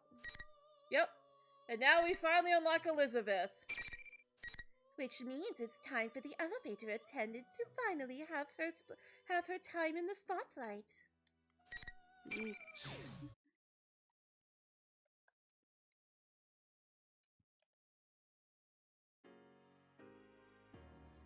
Within the endless darkness are scattered countless bright lights like a nebula. But those lights are not stars. Each one is the light of life, the gleam of man's souls. This is the world inside people's hearts, a place where every human's unconsciousness is connected and can be traced to their origin. Every memory since the dawn of man, and even those on the ladder of its evolution, slumbers here. Some think of this place as a sea, and they may be correct. Depending on how deep you go, you may see this world's endless landscapes and innumerable faces. Where I stand now is one of its furthest depths, a domain that has existed far before life became sentient or even took form. Here, there is only the darkness of death and the radiance of life. I come here at times for a very important objective. Suddenly, a patch of the darkness surges and undulates. The pitch-black substance swells with a tar-like consistency and quickly takes the shape of a giant arm. My, it's rather stout compared to before. Just as good and evil are products of man's heart, there is a negative force here in this sea of souls that tempts man to corruption and destruction. Though one person's malice may amount to little, there are billions of people in the world. It's actually common for monsters capable of destroying mankind to develop without anyone realizing. This is one of them. Though it was only an arm at first, it quickly develops into an enormous human-shaped torso. It roars with resentment, sending shocks through the space where up and down are fluid. The monster raises an enormous arm that could tear down mountains towards the heavens. But it suddenly stops. Something is blocking its movement. I am, to be precise. You might think I'm nowhere on the scene. In truth, even the monster may be thinking that. But I'd like to direct your attention to the fingertips at the end of this giant's arm. Closer. Even closer than that. Keep going closer, all the way to the index finger. There. Do you see me now? Have I forgotten to introduce myself? My name is Elizabeth. I fix my gaze upon the two lights that seem to be the monster's eyes, but it twists away, trying to resist. Do you wish to behold death that much? I grab the monster's index finger, and in one motion, I flip its immense body and throw it into the air. The monster cries out in agony, and the area quakes again. Oh dear, it seems it won't be easy for one of this size. I cannot damage the world of everyone's hearts, and I hesitate to make a scene in the real world either. Time for a change of scenery. I open the elegant grimoire in my hand. A large blue magic circle forms behind the thrown monster, swallowing the gargantuan figure. I follow it in. Continual, turbulent streams of light and darkness flow past the monster and myself. Eventually, I speak out. We will soon reach our destination. Another magic circle appears in an altogether different kind of black void, and then the one we came from. The monster is spat out there, and when it collides with the surface, a tremendous cloud of dust arises. I emerge from the magic circle second, and rise into the air. On the horizon beyond the monster, I could see a deep blue sphere. Gonna eat supper? Alright. Hope you have a good dinner. Yes, this is the moon. Now, I had promised to show you death. Your fate is in the cards. A figure appears behind me, bearing several coffins. The god of death, Thanatos. What do you think? The light of the stars shines off its drawn sword and gleams bewitchingly. Was it to your liking? Well then, farewell. It flings the sword down on the monster's head. Against its fearsome size, the sword is barely larger than a needle. But the sword's mercilessness merciless sharpness pierces far beyond the blade's length. The monster's body slices apart like wet paper. With a final death cry, the monster slowly dissolves and evaporates as black mist. A deafening silence returns to the area. To break the quiet, a tune plays on my lips. Velvet, oh velvet. I create another magic circle in the air and step through it. I shouldn't remain long in this world without any real objective. This is not the world I belong in after all. My master has a large nose. I was once a resident of the Velvet Room and served its master. The dark blue clothing I still wear is from that time. All the residents have their roles, but they are also on a journey. We help our guests grow as people, and through the help we offer, we come to understand the ultimate question. It's the fundamental question of who are we? Thinking back on it, I spent so many days like that for such a long time. I had thought that it would be impossible to change. But 2 years ago, I finally reached my answer. One's identity cannot be sought out, but must be forged for oneself. It's something you build little by little. People call the freedom to do so potential, and by mastering it, people develop their unique identities. That is the understanding I came to. So it seemed to me I should believe in my own potential and wander in pursuit of my desire. It wasn't a hard conclusion to come to. That is why I abandoned my assigned role and departed on my long journey. Also, the reason she says 2 years instead of 3 years is because episode Aegis takes place the year after the original story, so that's why it's been 2 years. So she left the Velvet Room after seeing Aegis reach her answer. I have set an objective for myself: to defeat the monster I fought a moment ago once and for all. I vanquished it then, but that is only temporary. It'll surely resurrect within the year again. And I'll go through today once more. That monster was born from the twisted wishes arising from the lack of substance in people's lives. It slowly stagnates and seeps out. If this is life, then bring on death. Desires like that are what give it power. And that giant black arm ties to free death from its prison. It can never be left to act on its aims. But as long as people continue to wish as they do, the foul feelings will congeal, and it will revive endlessly. To truly defeat the monster means to change people's hearts.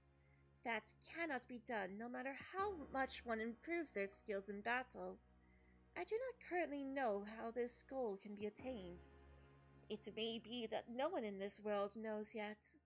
Some new and unknown miraculous power will most likely be required.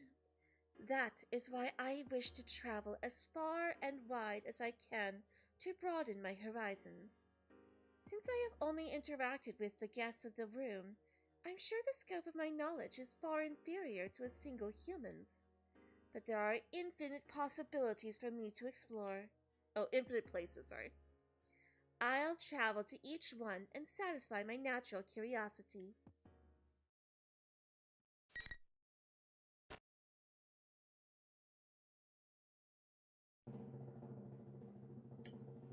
And water break. Now! That's why I have come here. A double check on the danger scale situation that I just recently discovered.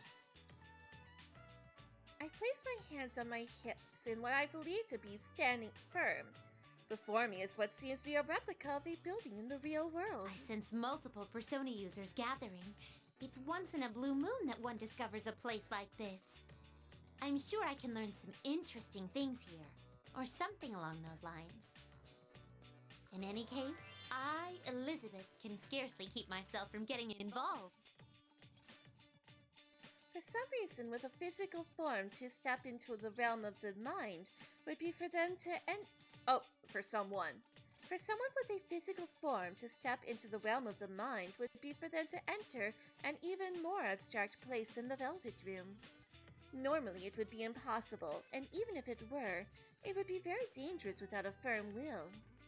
For it to occur at all is intriguing enough, but on top of that, these people are mainly persona users. And not just one or two. There's no denying that something truly extraordinary is happening here. Broadened horizons aside, I can't resist taking a closer look. When I get closer, I see a nameplate reading Yasogami High School at what seems to be the main gate. This building.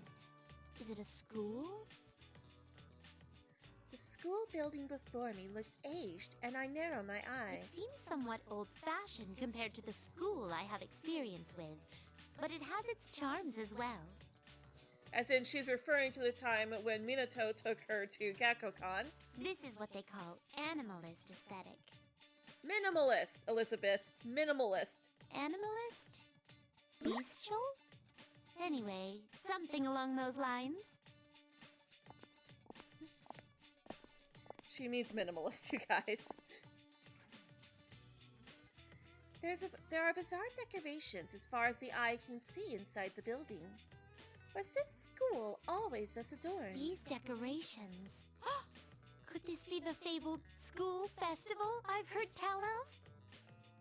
I mean, technically, you've already been to a school festival. A festival is where one toys with the lives of goldfish in a scandalous game.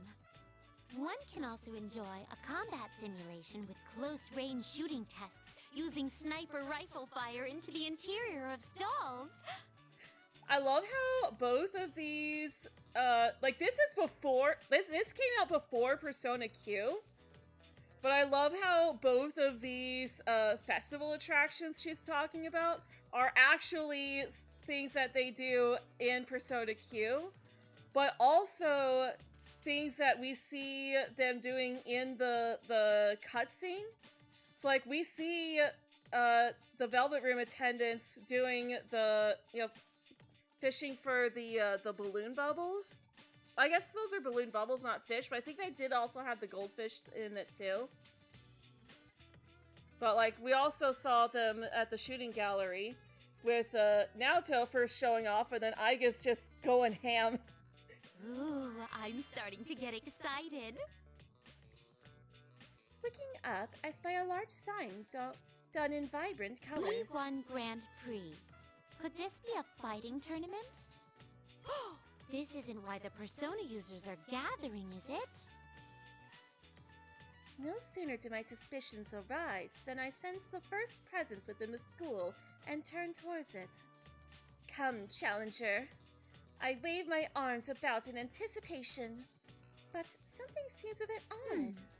That lady over there, she not a Persona user?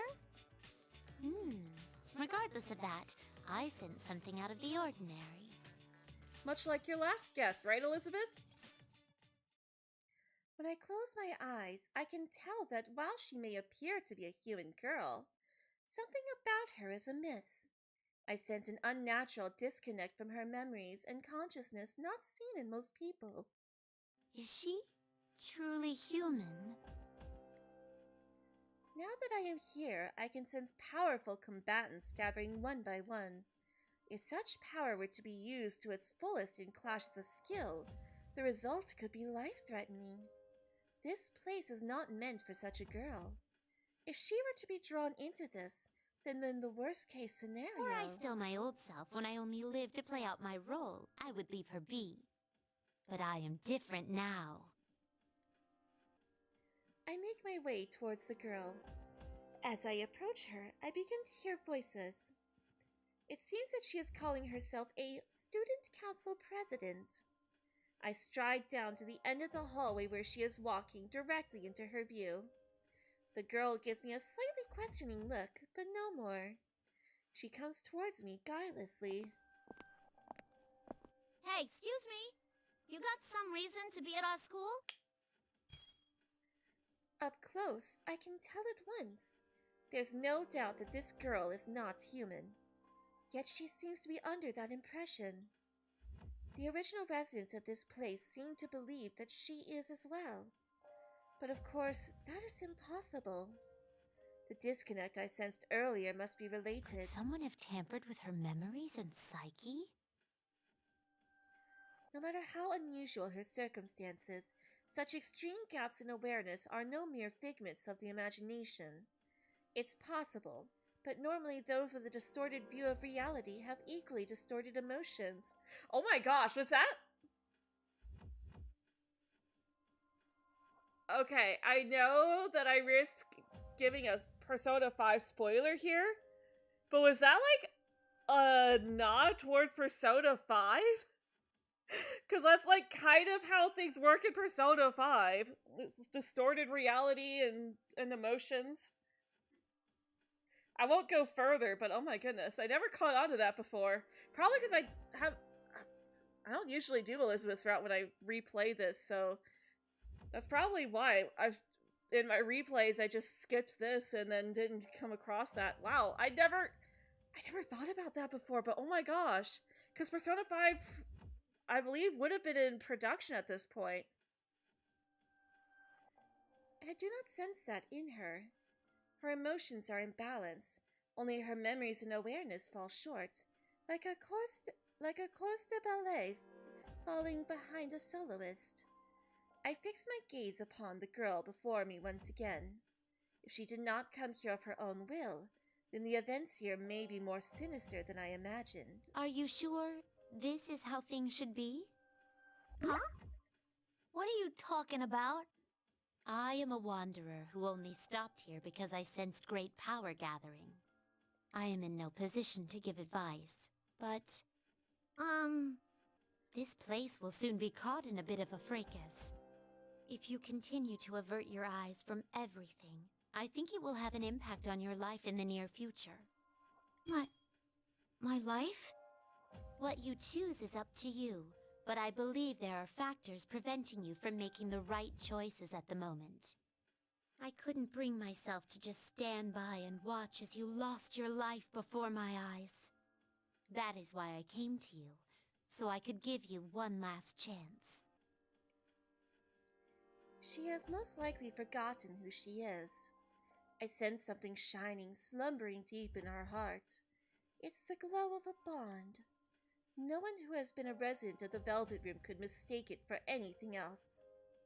Oh yes, the bond that she has with number 036. Before she forgot herself, she must have had strong feelings about someone or had made a promise to them. Welcome back, Meg. Thanks. But I'll leave it to her to remember what it was. Have you been following along in silence this whole time? What? If you weren't watching while you were eating, basically Elizabeth has been hanging out in the Sea of Souls because every year the creature that we saw in episode Aegis that's been trying to get to Nyx, Elizabeth has been destroying that because it keeps reforming. That was not. So ever since episode Aegis, she's been hanging out there to try and destroy that creature so that Minato's soul can be left intact on the door. Oh.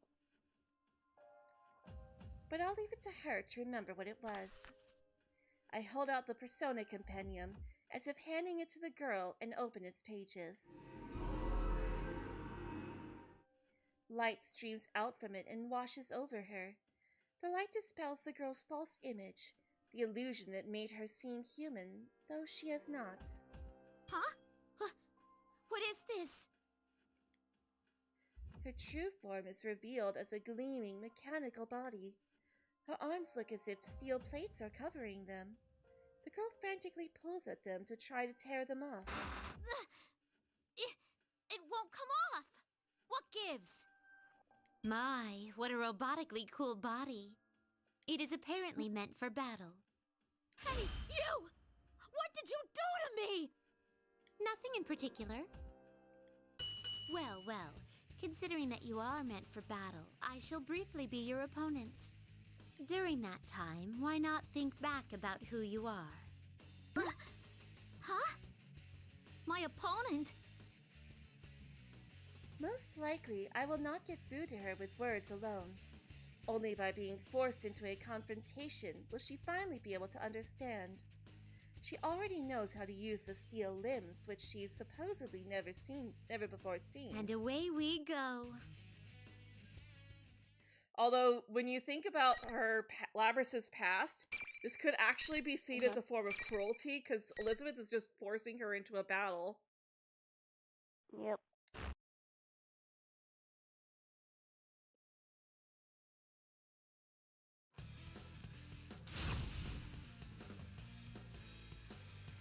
Alright, here we go. Finally. Fight! My attack. Here, some freeze. My attack. Sorry, Labrys. Here. You're frozen now. My attack. It is nice to be on the other end of Elizabeth's attacks, though, for once. My attack. I love how when she gets knocked down, she's just like, my turn. Oh, well, this is fine. You're frozen now. You were seen. My attack. Okay. Some freeze. Nope. My attack. Sorry, Labrys. My turn. My attack. Couldn't do it.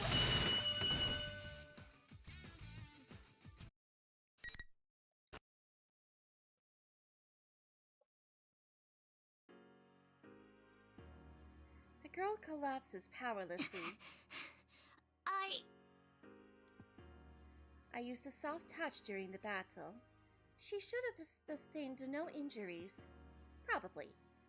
Still, the girl does not stand back up, apparently due to her mental rather than physical stress.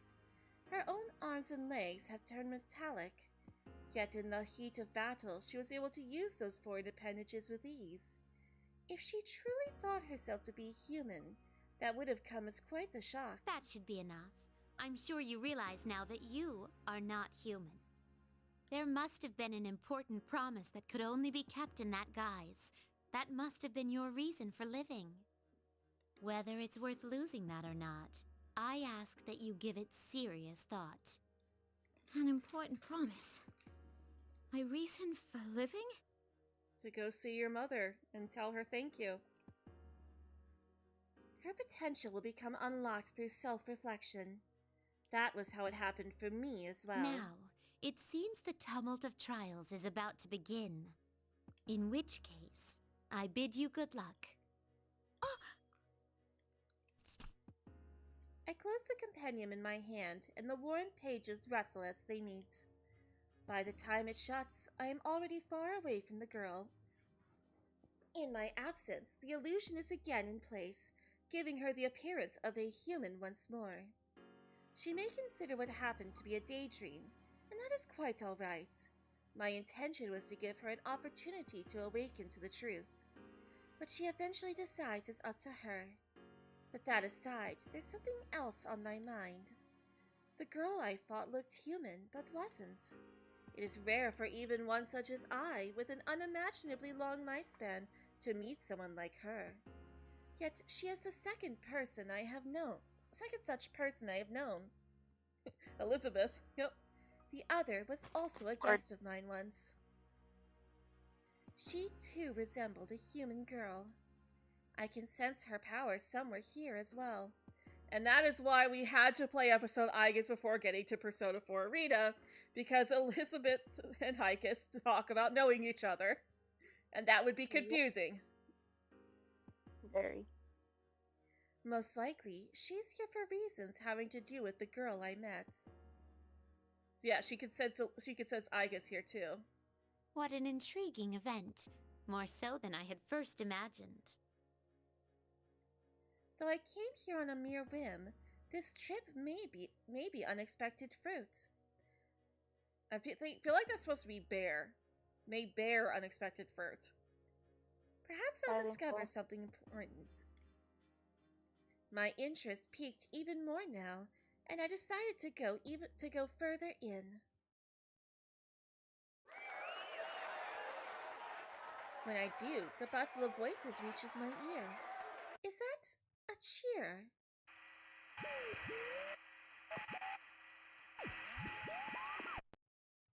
One of the monitors nearby turns on after the cheer dies down. It's showing a girl in a school uniform. Ladies and gentlemen, is everyone ready? It's time to get our program started. I, Reset, will be your commentator. Please, hold your applause. Oh, you're too kind, you're too kind. Well, with things starting to heat up now, the General has a few words for you. The mic's all yours, sir. Please get off the keyboard, Leo. You're messing up chat. Ah. Ew. I can't see chat because Leo was stepping on the keyboard. There we go. As long as he doesn't start typing on it like he did last time. Next, a person... Yeah. Next, a person who seems to be the host takes the girl's place. Actually, person may be incorrect. That intriguing fluffiness and tantalizing round body. Ahem! Well then, I'm proud to announce the opening of our very own P1 Grand Prix! Presenting the manliest of all men! This is more of a to-do than I thought. I keep watching as Is this an introduction to the contestants? I keep watching as a video with some upbeat music plays. A number of girls and boys are introduced at a steady pace. I haven't seen any of their faces before, but they all appear to be Persona users. Each of them is tagged with a mocking epithet. The carnivore who's discarded womanhood, the blood-curdling beefcake emperor. I love how she reads that off like she's impressed. It's like, ooh, right? This is very impressive. The sister complex kingpin. Are these signs of their willingness to cast aside their pride in pursuit of victory? No, Elizabeth. No. I wonder if they're not casting aside a little too much. This is a rather novel idea. There is no denying that those with power are gathering here for the tournament. The video comes to a close. Since I am here on my own whim, I am obviously not featured in it. How unfortunate. I catch myself pouting my lips. Should I officially enter this as well? Oh, but if the manliest of all men are the ones called for, I cannot participate. Then again, I distinctly spotted a woman or two in the introductory video. Then I shan't concern myself with such trifling details. I shall soldier on. The next time the host appears on a monitor, I will make my entreaty. I will make my entreaty. Entrance. Yeah. Elizabeth. If he turns me down, then I shall resort to force. Very good. My mind made up, I begin my walk through the school. Elizabeth, that's not how this works. Exactly. Battles. Oh, where might I find a battle? I look into a window nearby. Oh my! The host himself is before my eyes. Teddy. Before I realize it, I am already in motion. Pardon my dynamic entrance. Someone's here! Looking around, I see a piano and portraits of famous composers lining the walls. I see. This must be what they call a music room. Please forgive me for startling you. Ooh! Who are you, miss? I am Elizabeth, a mere elevator attendant. Albeit one who is currently utterly neglecting her duties. An elevator attendant? I don't believe it! I'm having culture shock! I wish Junessa's elevators had such beautiful attendants, too! Excuse me, but may I ask your name? Teddy! Doi! I'm sorry. Would you mind repeating that in human language? I was saying it normally. Teddy is my name, and I'm a proud bear! I see. Teddy Bear. You have a rather creative flair to your appearance. Welcome back, Tai. I wish you'd say cute instead. Though hearing a pretty lady like you say so makes my heart skip a beat. Watching him, I cannot restrain my curiosity any longer and prod his soft fur with abandon. Huh? What are you doing? Leo. This seems Leave to the lack kid alone, buddy. ventilation. How does he breathe in there? Oh, there's a zipper. Stop! I'm ticklish. Oh no! No opening! You're embarrassing me. Oh, please forgive me. Curiosity almost killed the bear. Huh? What were you planning on doing to me?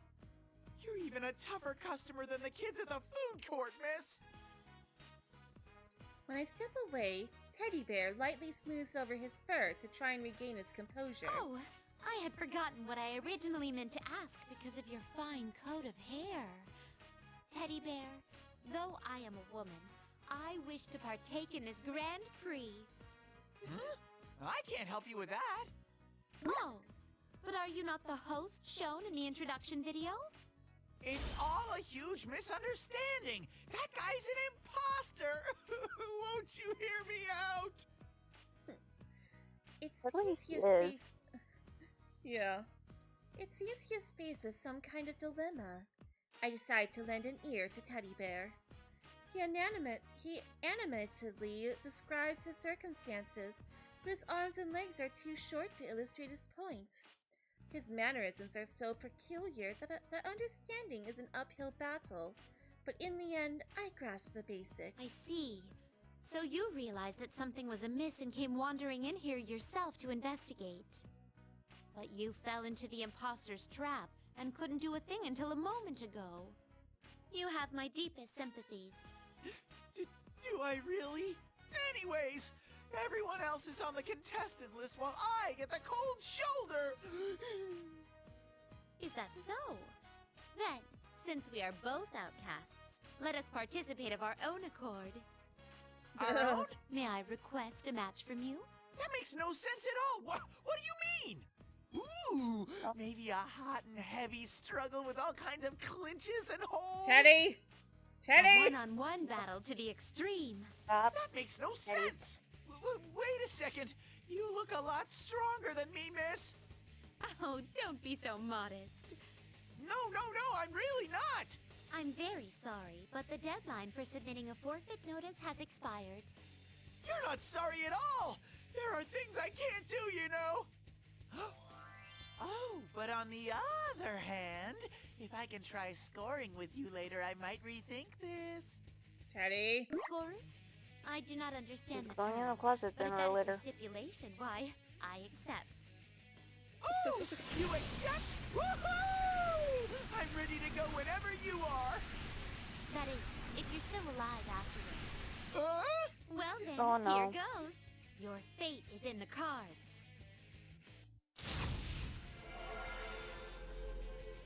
I take my fighting stance. Settling matters through a show of force is simple, straightforward, and so beautiful. Oh, Teddy, you're gonna be unalived. Yep. Leo's needing. So, he's been needing a lot these past couple days.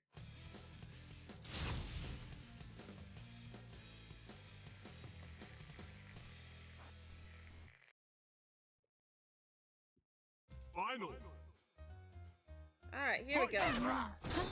Oh, Teddy drawing first blood, okay. You're frozen now. Oh no. My attack. Here is some freezing. My Throughout January, you've watched every single Pixar film from Toy Story up to Inside Out 2. Nice! And hello, Noah, welcome. That's a lot, Noah. Bear passing through and a catch. Here is some freezing. Teddy was really enjoyed fighting Elizabeth with the way that she, like, blows a kiss and stuff. You're frozen now. Right? My attack. You're frozen now. My turn. And he kind of makes sense that he is like this. Oh no, This the is time a has come. My turn. yeah, it's about to go in the closet. You are seen.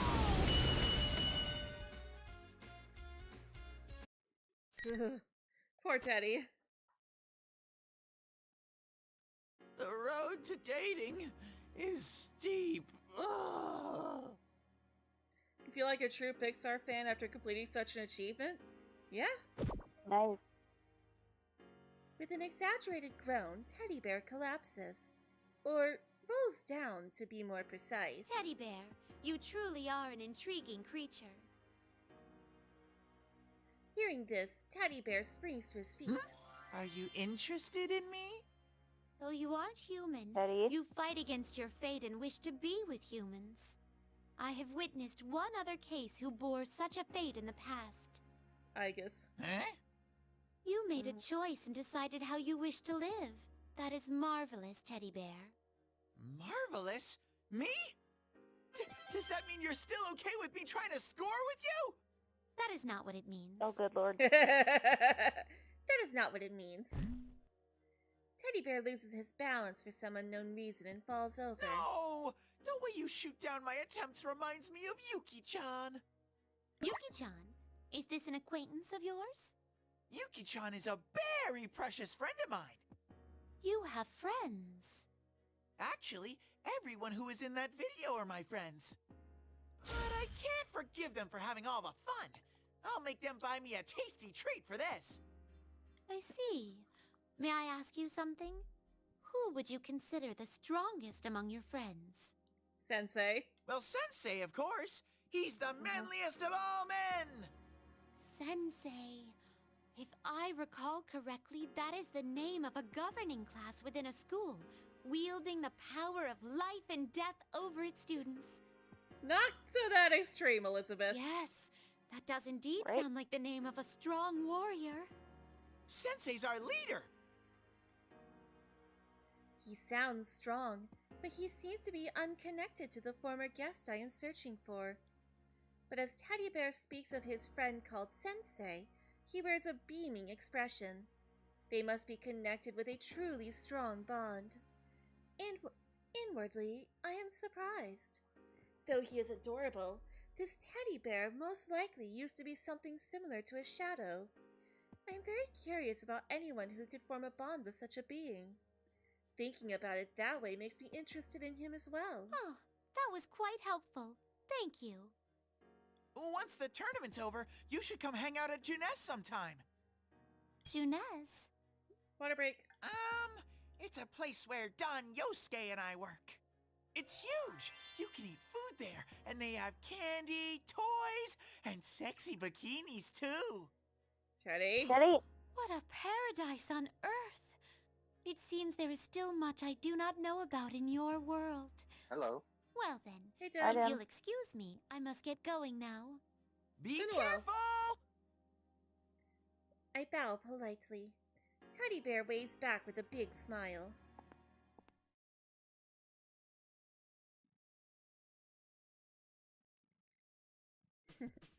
You about settled down, Leo?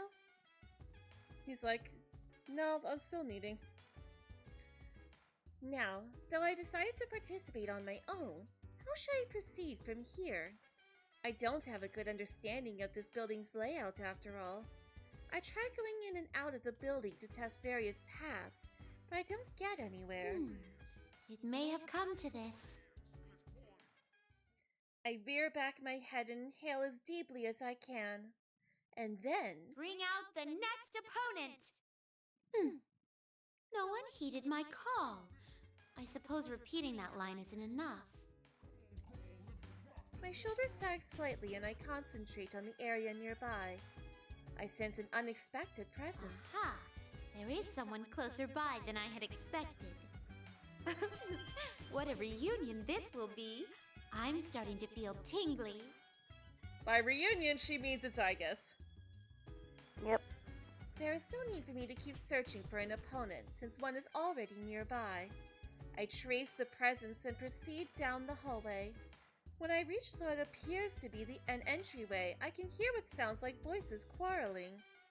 One of the voices is Teddy Bear, Or rather, the sham host, General Teddy. Woo-hoo-hoo-hoo! What a fight! No wonder you're an anti-shadow weapon. Yep, I guess. I take no joy at all from your praise. As I move forward, I find myself breaking into a run. Soon afterward, the voice's owner enters my field of vision. Just as I thought. That unmistakable figure. She is a guest I hosted in my life as a resident. If I recall correctly, her name is Igus. Upon closer inspection, she is aiming her weapon at General Teddy on the monitor. Pointing your weapon at a monitor isn't very scary. But anyways, your next opponent is... If I don't act now, the match will start without me.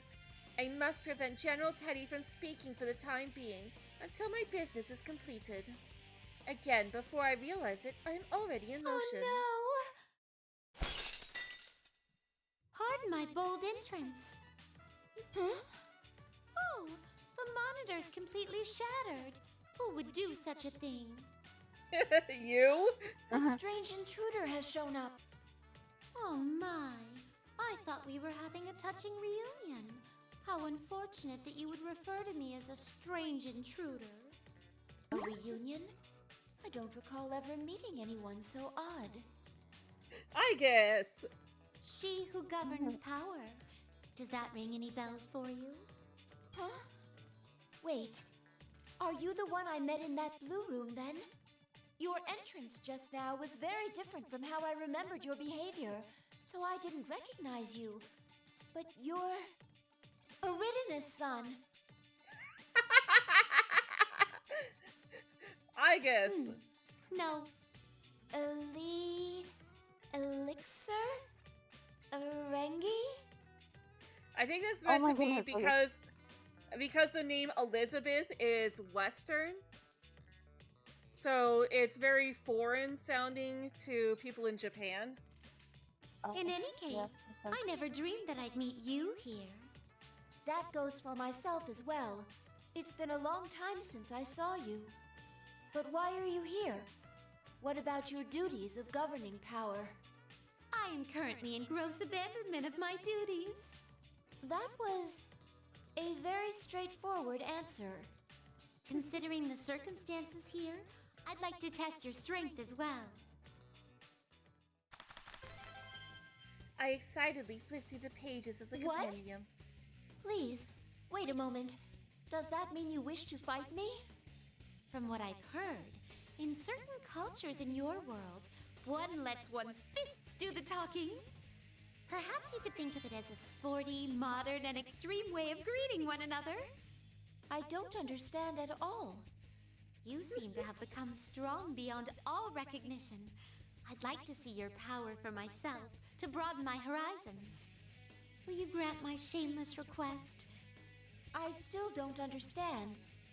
But does this mean your wish will be fulfilled if I agree to fight you? If that's really what you want, will you mind if I don't hold back? I couldn't ask for anything more. I, Elizabeth, will fight you with all the strength at my disposal. Or at least a fraction of it. Now, let us begin. Now throw a left hook. Settling matters through a show of force is simple, straight. Pardon me. I said that once already. Alright. Time to fight Igus. And then I would assume you is next. That'd be my guess. I really don't remember as much about this, but like, it makes sense considering the fact that Labras, Igus, and you are the only ones who meet Elizabeth during their routes. Yep. Impressive. Damage. Impressive. Sorry, no, hey, Elizabeth. Are you Igus? Here. My attack. Impressive. No, that Igus. There. Oh my gosh, Igus! The time has come. Here. I know she said she wasn't gonna hold back, but dang girl! You're frozen now. My turn. Gyro. You're frozen Damage now. sustained. Oh, no. Target locked. Ah! Oh my gosh, I guess might beat me! Severe impact. No. You were seized. Severe. No. Severe. Ready. Damage. Gyro. You're frozen now. No. Okay, No. Severe. I might have this still. Damage. My attack. Gyro. You're frozen. Okay, I got her. Woo, that was close! Right? She got a big lead there. You're strong. Igus crouches down with an annoyed expression. Oh, no. I was surprised myself. It's been a while since I fought with all my power. I close my eyes in reminiscence. Just as I had expected, she had grown more powerful than before. Igus is not human. She has an artificial body, making her a sort of mechanical maiden. She was originally created as a tool to accomplish a set goal with established abilities, but by gaining a heart, she forged her own destiny. She did this with the power that can only be gained by those with emotions, the power of bonds. Her nature shifted from one directed by others to one who chooses for herself. She was no longer merely acting, but living. This shift caused a miracle, and she overcame her artificial origins to attain what could be called life. Some have had the talent of turning bonds into great strength by forming a contract through intense desire. We residents of the Velvet Room refer to this talent as the wild card, and it has at times changed the course of history. Even I, who served as a resident for a long time, only encountered a few with that power. She is one of them. I now have a wish of my own. Though it may take vast oceans of time for it to come true. Perhaps one day you will accompany me on the same journey. What do you mean? If our destinies truly do cross, you will eventually understand. Igus's expression shows that she still does not understand, but that is fine for now. Ah, by the way, how have your friends been? Huh? Oh, they're all well. Several of them are here right now. Speaking of, suddenly a staticky voice echoes from the broken monitor speaker, interrupting our conversation. It seems I was not thorough in my distraction. Testing. It's finally getting through. Hey, you! The one who's not on the roster! Who are you? Why are you gumming up the works? It's that bear. If you keep messing with my Grand Prix, I'll make you... I snap the fingers of my right hand with a flourish. Oh man. The speaker explodes. I am sure that the announcement will bother us no more now. Elizabeth. It seems I have finally finished it off. Oh my! Flames have suddenly burst from the speakers. How dreadful. That was 180% your doing. Such repeated meddling. It seems I have a bit of a score to settle with the host, too. Well then, I will be going now. Please be careful. Oh, wait. There is a rule in this tournament against the loser of a fight moving on. Is there? Well, considering that I entered myself into the tournament, I do not think you count as a defeated contestant. That is only conjecture, though. You entered yourself. Yet you're going to settle a score with the host for complaining about you? Details.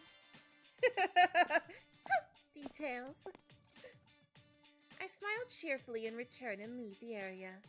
Ah, truly that was one of my better smiles. I cannot believe that even Elizabeth's son came to this world. That's it! Her name was Elizabeth's son. I finally remember. Oh, a little too late though, I guess. Good effort, though. Yep. Eventually, I reached the room known as the announcement room. When I approached the door, I sensed power from within. It seems the real host is here and not on some monitor.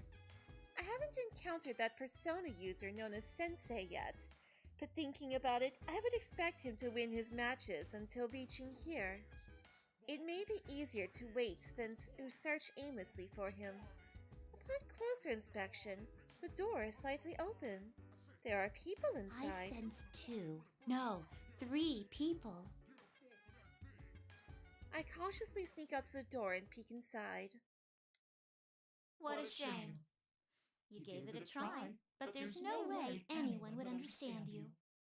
We're already at this part, so yes, Elizabeth is shorter. Huh? That is that teddy bear imposter. The student council president is here too. It seems the false teddy bear's tone is much harsher than before.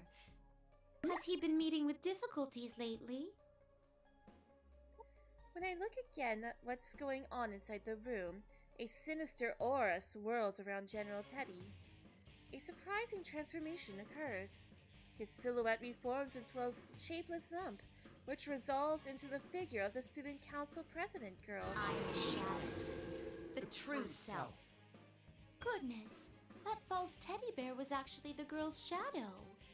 I see.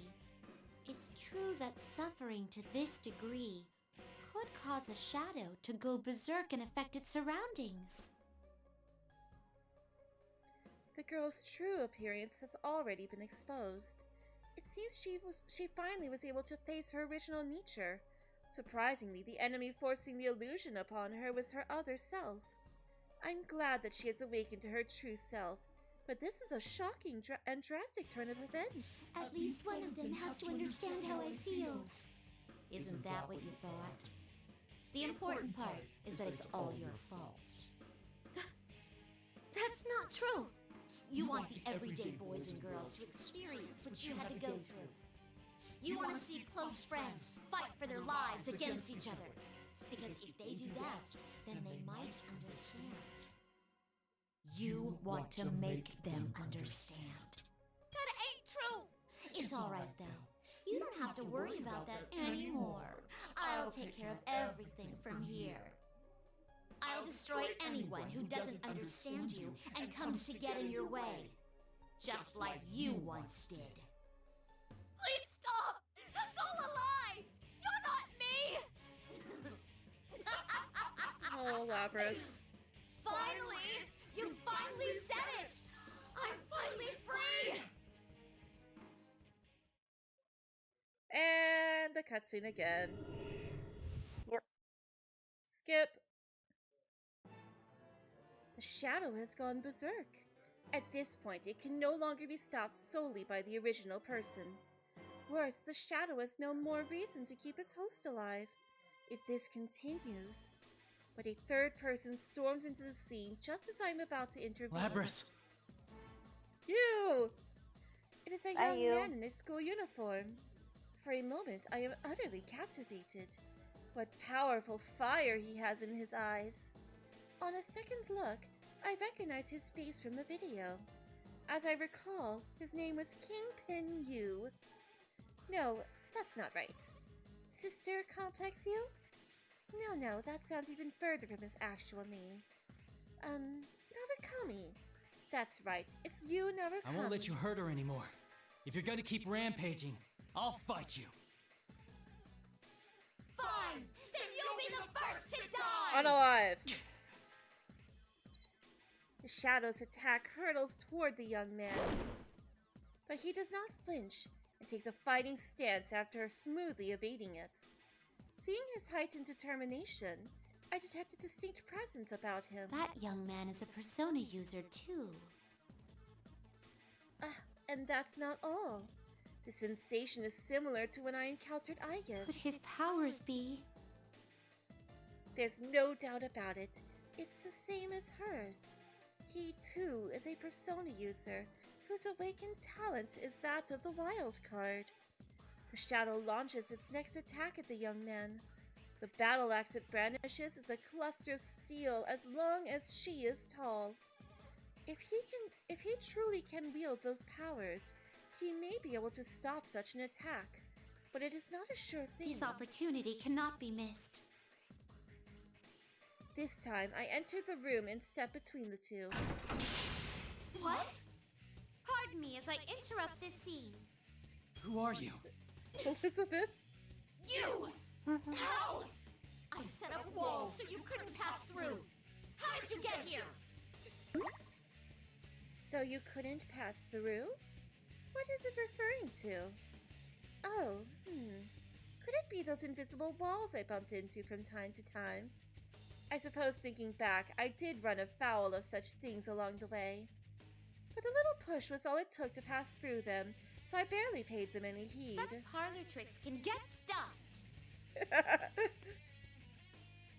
The Shadow and the young man both look quite perplexed. Will ever stream Pokemon Unite? Probably not. Was what I said so shocking? I take the opportunity to step towards the young man and look him straight in the face. Ah, are you perhaps the sensei that Teddy Bear spoke of? Someone who has awakened to the power of the wild card through Velvet Room's guidance. What? Wait, that blue outfit. Who are you?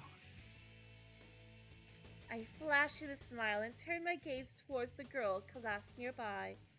I believe he called her Labris a moment ago. Yeah, we played the Pokemon TCG before. I see. I feel that I have a good grasp on the situation now. Then can't you tell you're in the way? Get out of here! I cannot do that. I came to settle some business I had with you, the tournament's host.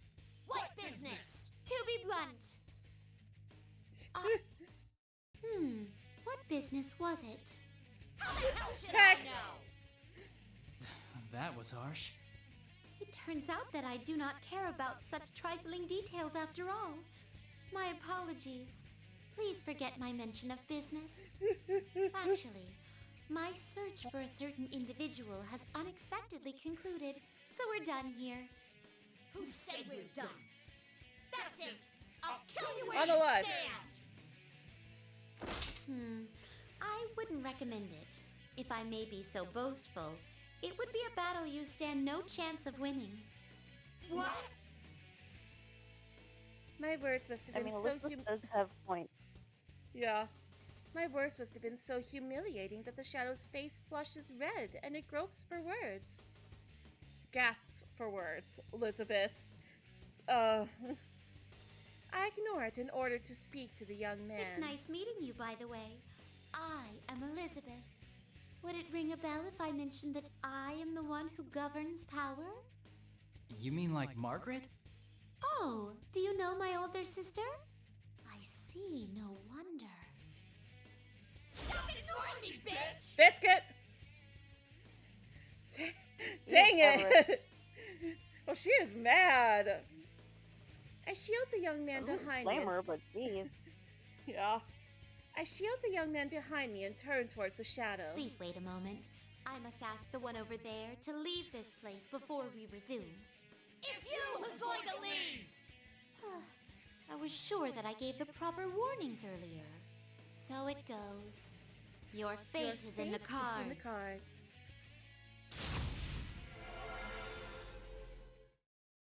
She's got to get her catchphrase out. Yep. Alright, time to fight Shadow Labris. I really thought you was gonna be next, but okay. We'll probably fight him later.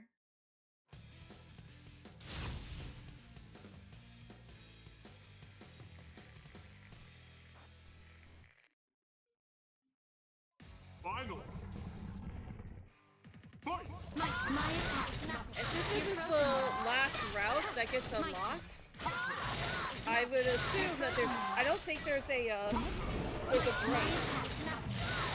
Like all of the others had a to be continued break, but I don't think this one has that. It's nothing. Let's go, but you never know. Nope. I'm not sorry to you. I have no apologies for the Shadow. How could I lose to them? It was actually very easy. How could it end like this? It's all ruined. The shadow falls to its knees, its will completely drained. I doubt it has strength left to attack us. This is me? The girl, still unable to stand, stares blankly at her own shadow. I turn around towards the young man. This P1 Grand Prix was most likely caused by the girl's shadow manifesting her suppressed anguish. But this young man tried to reach out to her, even at the risk of his own safety. Even after seeing proof that she was not the one, that she was the one who caused that risk. Excuse me, but may I leave the rest of this to you? I'm ashamed to say so, but delicate persuasion is not my forte. I understand. I agree that you don't seem like you'd be too good at it. Hey. You. The young man walks towards Labras, who is still at a loss for words. I have yet to have a proper conversation with him, but I sense a certain trustworthiness in his strong steps. We'll probably fight him after this. Miss President, or actually Labras. What am I supposed to do?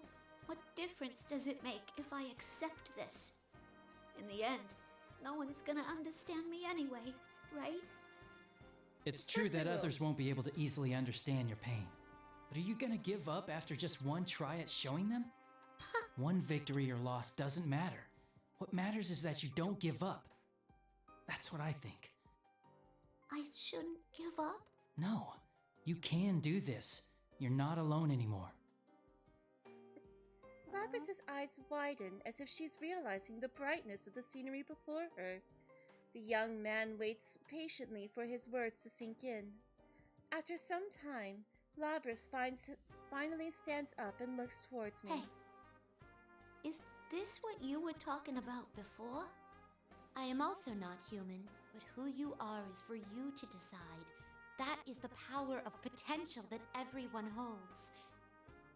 Even for a machine, I believe that still holds true. You could have just said so when we first met. Alas, I have always had some difficulty making myself understood.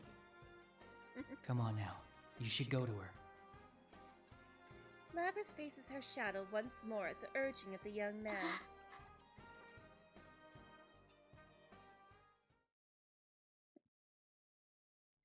I'm sorry I left you alone all this time.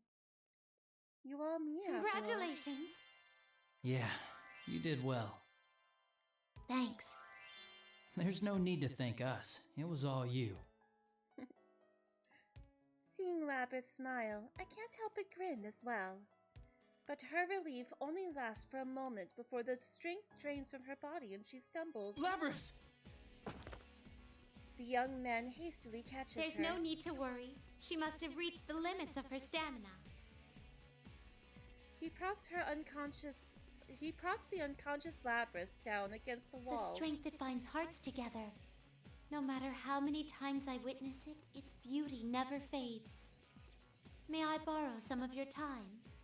Yep, here we go. The young man looks over his shoulder in surprise. When our gazes cross, he turns as if understanding. Are you a resident of the Velvet Room too? Well, in a way, I have abandoned my duties at the moment in order to see through a desire of mine. What did you want with me? I calm myself before opening my mouth once more. In order for my wish to be granted, I require a power much greater than what I have. But it is most likely not power used to fight. It is something else. I wish to understand what that is. The power of the wild card that changes bonds into strength. I have a feeling that the key lies there. I don't really understand. Put more bluntly, I wish for you to show me your potential. The young man considers everything I said, but eventually sighs before responding. I get it now. You don't mind? Would you back down if I said no? After what you said before, I don't think you'd back off that easy. Of course not. Touché. I take a slightly defensive stance. There is no need to be lenient. I invite you to approach this battle as if you intend to kill me. Unalive. I didn't think I could win any other way. Thank you. Well then, here goes. Your fate is in the cards.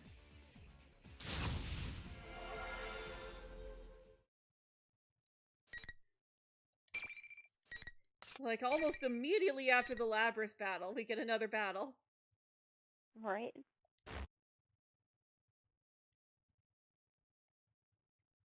Alright, here goes.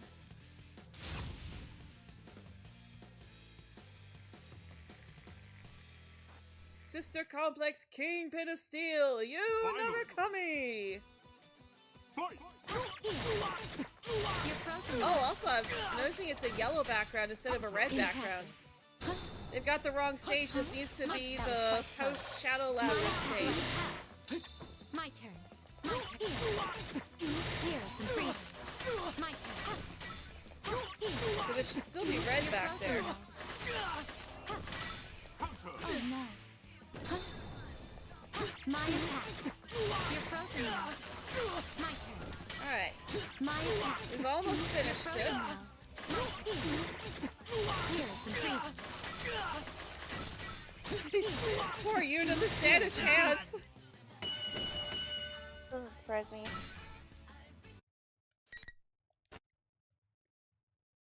Oh, poor you. She's so strong. Right? I see. You do indeed have great power. Even while saying so, I am conflicted and my expression clouds. It's true that he was strong. He expertly wields the power of the wild card. But thinking about it, that isn't what I wanted to learn. The power of the wild card doesn't stem just from one's skill in a fight. His strength comes from his knowledge that he cannot avoid fighting to gain his desire. That strength happens to manifest as power in battle. But what I want to learn has little to do with combat. Will I ever get closer to the root of the matter with this method? But even if I find out I can't, I don't see any other way. I have measured all types of strength, great and small, as one who resides over power. I feel suddenly anxious. Could it be that it's something I cannot understand? Will I ever be able to understand as one distant from the workings of human society? Has it been impossible from the start for my wish to be fulfilled? I then noticed the sound of footsteps. Hey, are you okay? Oh shit, dude, what happened to you? Yukun, are you alright? Senpai, hang in there! It seems that once the shadow who created this place was vanquished, the rules keeping everyone trapped were nullified. These must be the friends he formed bonds with. But... Yo! Did you do this? What did you do to Senpai? Oh boy. One of them turns his fierce eyes on me. You're so mean, miss! This is going too far! Yeah, you're still making jokes, Teddy. Who are you anyway? Yep. You better explain yourself! If you did this with malign intent, we won't let you leave here so easily. Oh, now Oh tell my. means business. Their Yep. anger at seeing their hurt friend. That was a new experience for me. Their bond gave birth to anger, grew into animosity, and that fury is now directed towards me. But the young man stands up. One more time. His request, he requests this even though he's badly wounded. A rematch would seem to have only only one possible outcome. What? Please, that is enough. I've already witnessed your strength. If this ends with my defeat, it doesn't count as me showing you my potential. But... You shouldn't jump to conclusions. I thought I said this once today. What's important is that you don't give up after one try. You have to hang in there. My friends that I haven't seen in a while are all here. I can't just wave the white flag. The moment the young man makes his declaration, a mysterious presence fills the area. Padma.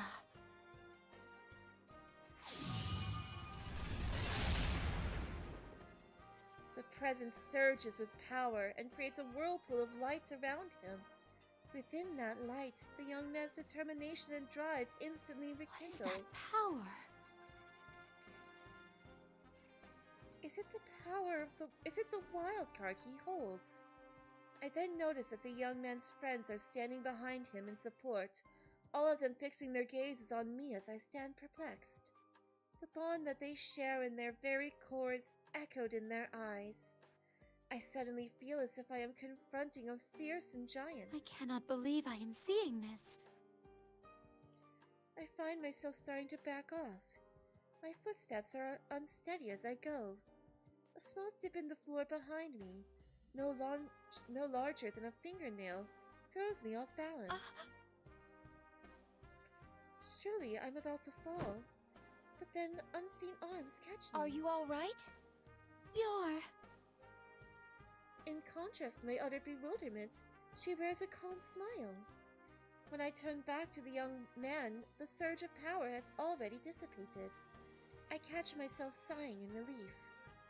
Even when I review my long memory, I can recall no occasion on which I felt so overwhelmed before. What was that just now?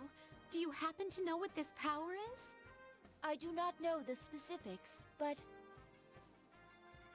Igus also turns her gaze towards you and his friends. that must be the power of their bonds. The power that stems from not being alone. I don't know why, but I feel like I understand when I'm watching them. The power of not being alone. It's a power they all share. It isn't just his. Did their strong bonds turn his determination not to lose into an instant recovery for him? I'm suddenly reminded of a conversation I once had with my sister. If something is impossible for them to accomplish alone, they will work together. His friends have even worked miracles at times. Those were the words I spoke to her. What's important is that you don't give up. It is cliché to hear, but its wisdom is profound. I dismissed his potential judging by my standards. I almost gave up in the same way, thinking that I would be unable to understand. But he refused to allow that. His power proves there is not only one standard. It is truly the strength found in numbers. So this is a bond. When I think about the guests I met who had formed bonds, I may have focused too much on those individuals. I never took much interest in who they bonded with, or how those bonds were formed. What I should be studying isn't just him, but all of them together. Not the strength of a person, but of people. That may be the lesson. It seems I am starting to find hope. I nod in satisfaction. Today's festivities made for quite a wonderful Grand Prix. Considering that there have been some gains, I should be going, if you'll all excuse me. I turn to make my exit. Huh? Wait a sec, you haven't explained yourself yet! You haven't even told us your name! It's Elizabeth! Hey! You back here! What are you all happy for? Guys, Who just let her was go. she? Well, the odds are Yeah. low that she was the mastermind behind this case. No. Enough about her! Senpai's more important! We'll get you out of here in no time, so hang in there, Senpai! Teddy, Rise. get a stretcher ready! Rise, he's fine! What are you standing around for? Move! Guys, I'm not exactly critically injured, you know? Hiffle hath no fury like a woman in love. I think it's wonderful. You're... Seeing you surrounded by friends reminds me of a certain someone. a certain someone? There is no need to worry, everyone. His wounds are not serious. He is merely exhausted. Oh, thank goodness. Wait, who are you?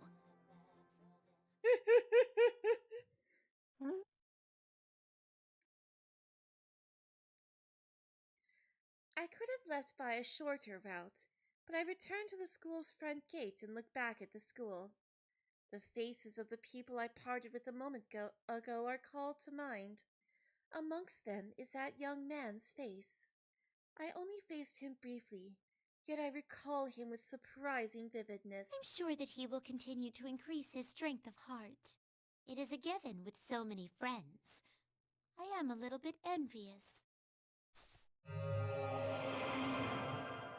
I turn the pages of the compendium and draw a magic circle in the air. Well then, farewell. I suddenly pass through it and leave as if melting into the scenery. I close my eyes and my thoughts drift to the past. Elizabeth? Elizabeth, are you listening? You seem lost in thought like that frequently of late. Could this mean that you finally began to be troubled over things, like a normal person? I love how they're in Yu's velvet room and not Minato's. How scathing of you, as usual. Believe me, sister, I am not as bad as you. What's the matter? My dear sister, I want to tell you a fairy tale. What's this about? In our world, at the far reaches of the Sea of the Soul, there stands a large door. A soul which devoted itself to sealing that door slumbers there. Why did it do such a thing? That soul is risking itself to prevent those who have lost sight of life's brilliance from luring the world to self-destruction. It has become the guardian of the door, of the whole world, in fact. That is a very sorrowful story. My dear sister, do you think I can save that person? I thought it was a fairy tale. It may be impossible alone, but what if I joined forces to do it? This person's friends are capable of miracles at times. This person you speak of, is it... I hope you're not planning to... Oh, don't be silly, my dear sister. I told you, it was only a fairy tale. To a certain degree, all of your stories are like fairy tales. I don't know what's troubling you, but be sure that you don't neglect your duties. Oh, she will utterly will. When I open my eyes again, I am in the Sea of the Soul, a world where countless bright lights shine like a nebula. Velvet, oh velvet. I begin singing a song, but now that I'm here again, I feel a hint of loneliness. I smile inwardly at myself. What happened today was very fruitful for me, though it came with a certain realization. I still don't have anyone in the world outside of the Velvet Room that I wish to form a bond with. My lack of hunger for such things may have prevented me from understanding. No, that's not quite right either. Lack of hunger? That's not it. In truth, it was within my power, but I was turning my gaze away from it. After all, I didn't begin this journey only to find the means to defeat that monster. I thought by defeating it, I could see him again. To think I was unconsciously afraid of something and keeping my distance from it. That is quite a surprise. The mechanical girl, the young man today, and my old guest all had their own desires and resolve from the start. I should make myself just as resolved if I am to achieve my desire as well. I will face it unblinkingly and accept it. I will admit that the loneliness in me arose from leaving my old residence. The sick feeling of loneliness will surely torment me and cause me grief forever. But if I harden my resolve to allow for embracing that pain, I'm certain that my yearning heart will yield great power. Bonds, the other half of being alive, along with death. Just as death give life its shine, I'm sure loneliness will shed new light on the question of bonds. That is when I will obtain the power of bonds in the truest sense. Certainly, I will not achieve that miracle alone. Though I cannot defeat that monster now, I may in time gain the power to truly erase it. He must have felt that hunger as well. That is why he tried to protect his bonds with his life, leading him into the universe. I smile to myself again. As one who leads others, I have only now gained enlightenment about the true meaning of bonds. And at that moment... It's the Fool. A single card drifts down before my eyes. Hovering before me like a butterfly fluttering its wings is the card of the Fool. It bursts into pearls of light in my hand. To think the day would come where I would behold my own arcana and not that of a visitor's. The Fool. It represents freedom, purity, possibility, And the beginning of a journey. It may be that my journey has finally truly begun. The Fool, Well, I am aware that I still do foolish things. I give a wry smile and look up. My gaze is fixed on what lies ahead. It is an enormous door that looms like a small mountain in the center of the void. Please wait for me. One day I shall surely see my wish come true. I briskly turn on my heel away from the door. My walk begins. Velvet, oh velvet. My bright song will no longer have mournful undertones. My master has a large nose. I have yet to determine a sure path. There's no assurance that my wish will come true. Whether those I encounter today will truly share something with me isn't certain either. But I have hope now. And that is what lets me go on.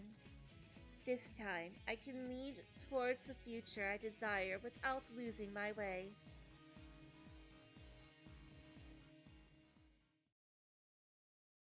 And that's the end of Elizabeth's story. Yep.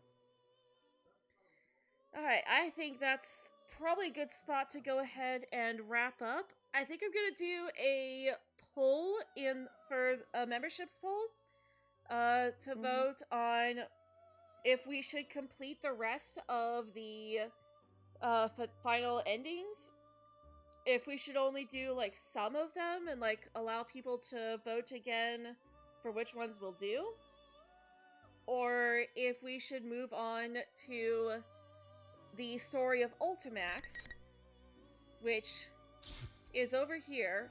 We start with the Persona 4 side, and as you can see, there's a question mark between episode P4 and P4A, and that's the Persona 3 version of the story. But you have to get through the P4 one first, so there's no choosing between them, unfortunately. But we might be able to... But I'll leave that to everyone else to decide if we want to see all of the endings, just like how we saw all of the beginnings, or if we should just move on to Ultimax. So, if you're a channel member, then definitely keep an eye out for that poll. But until then, thank you all for joining us today, and as always, I hope you all have a very magical day.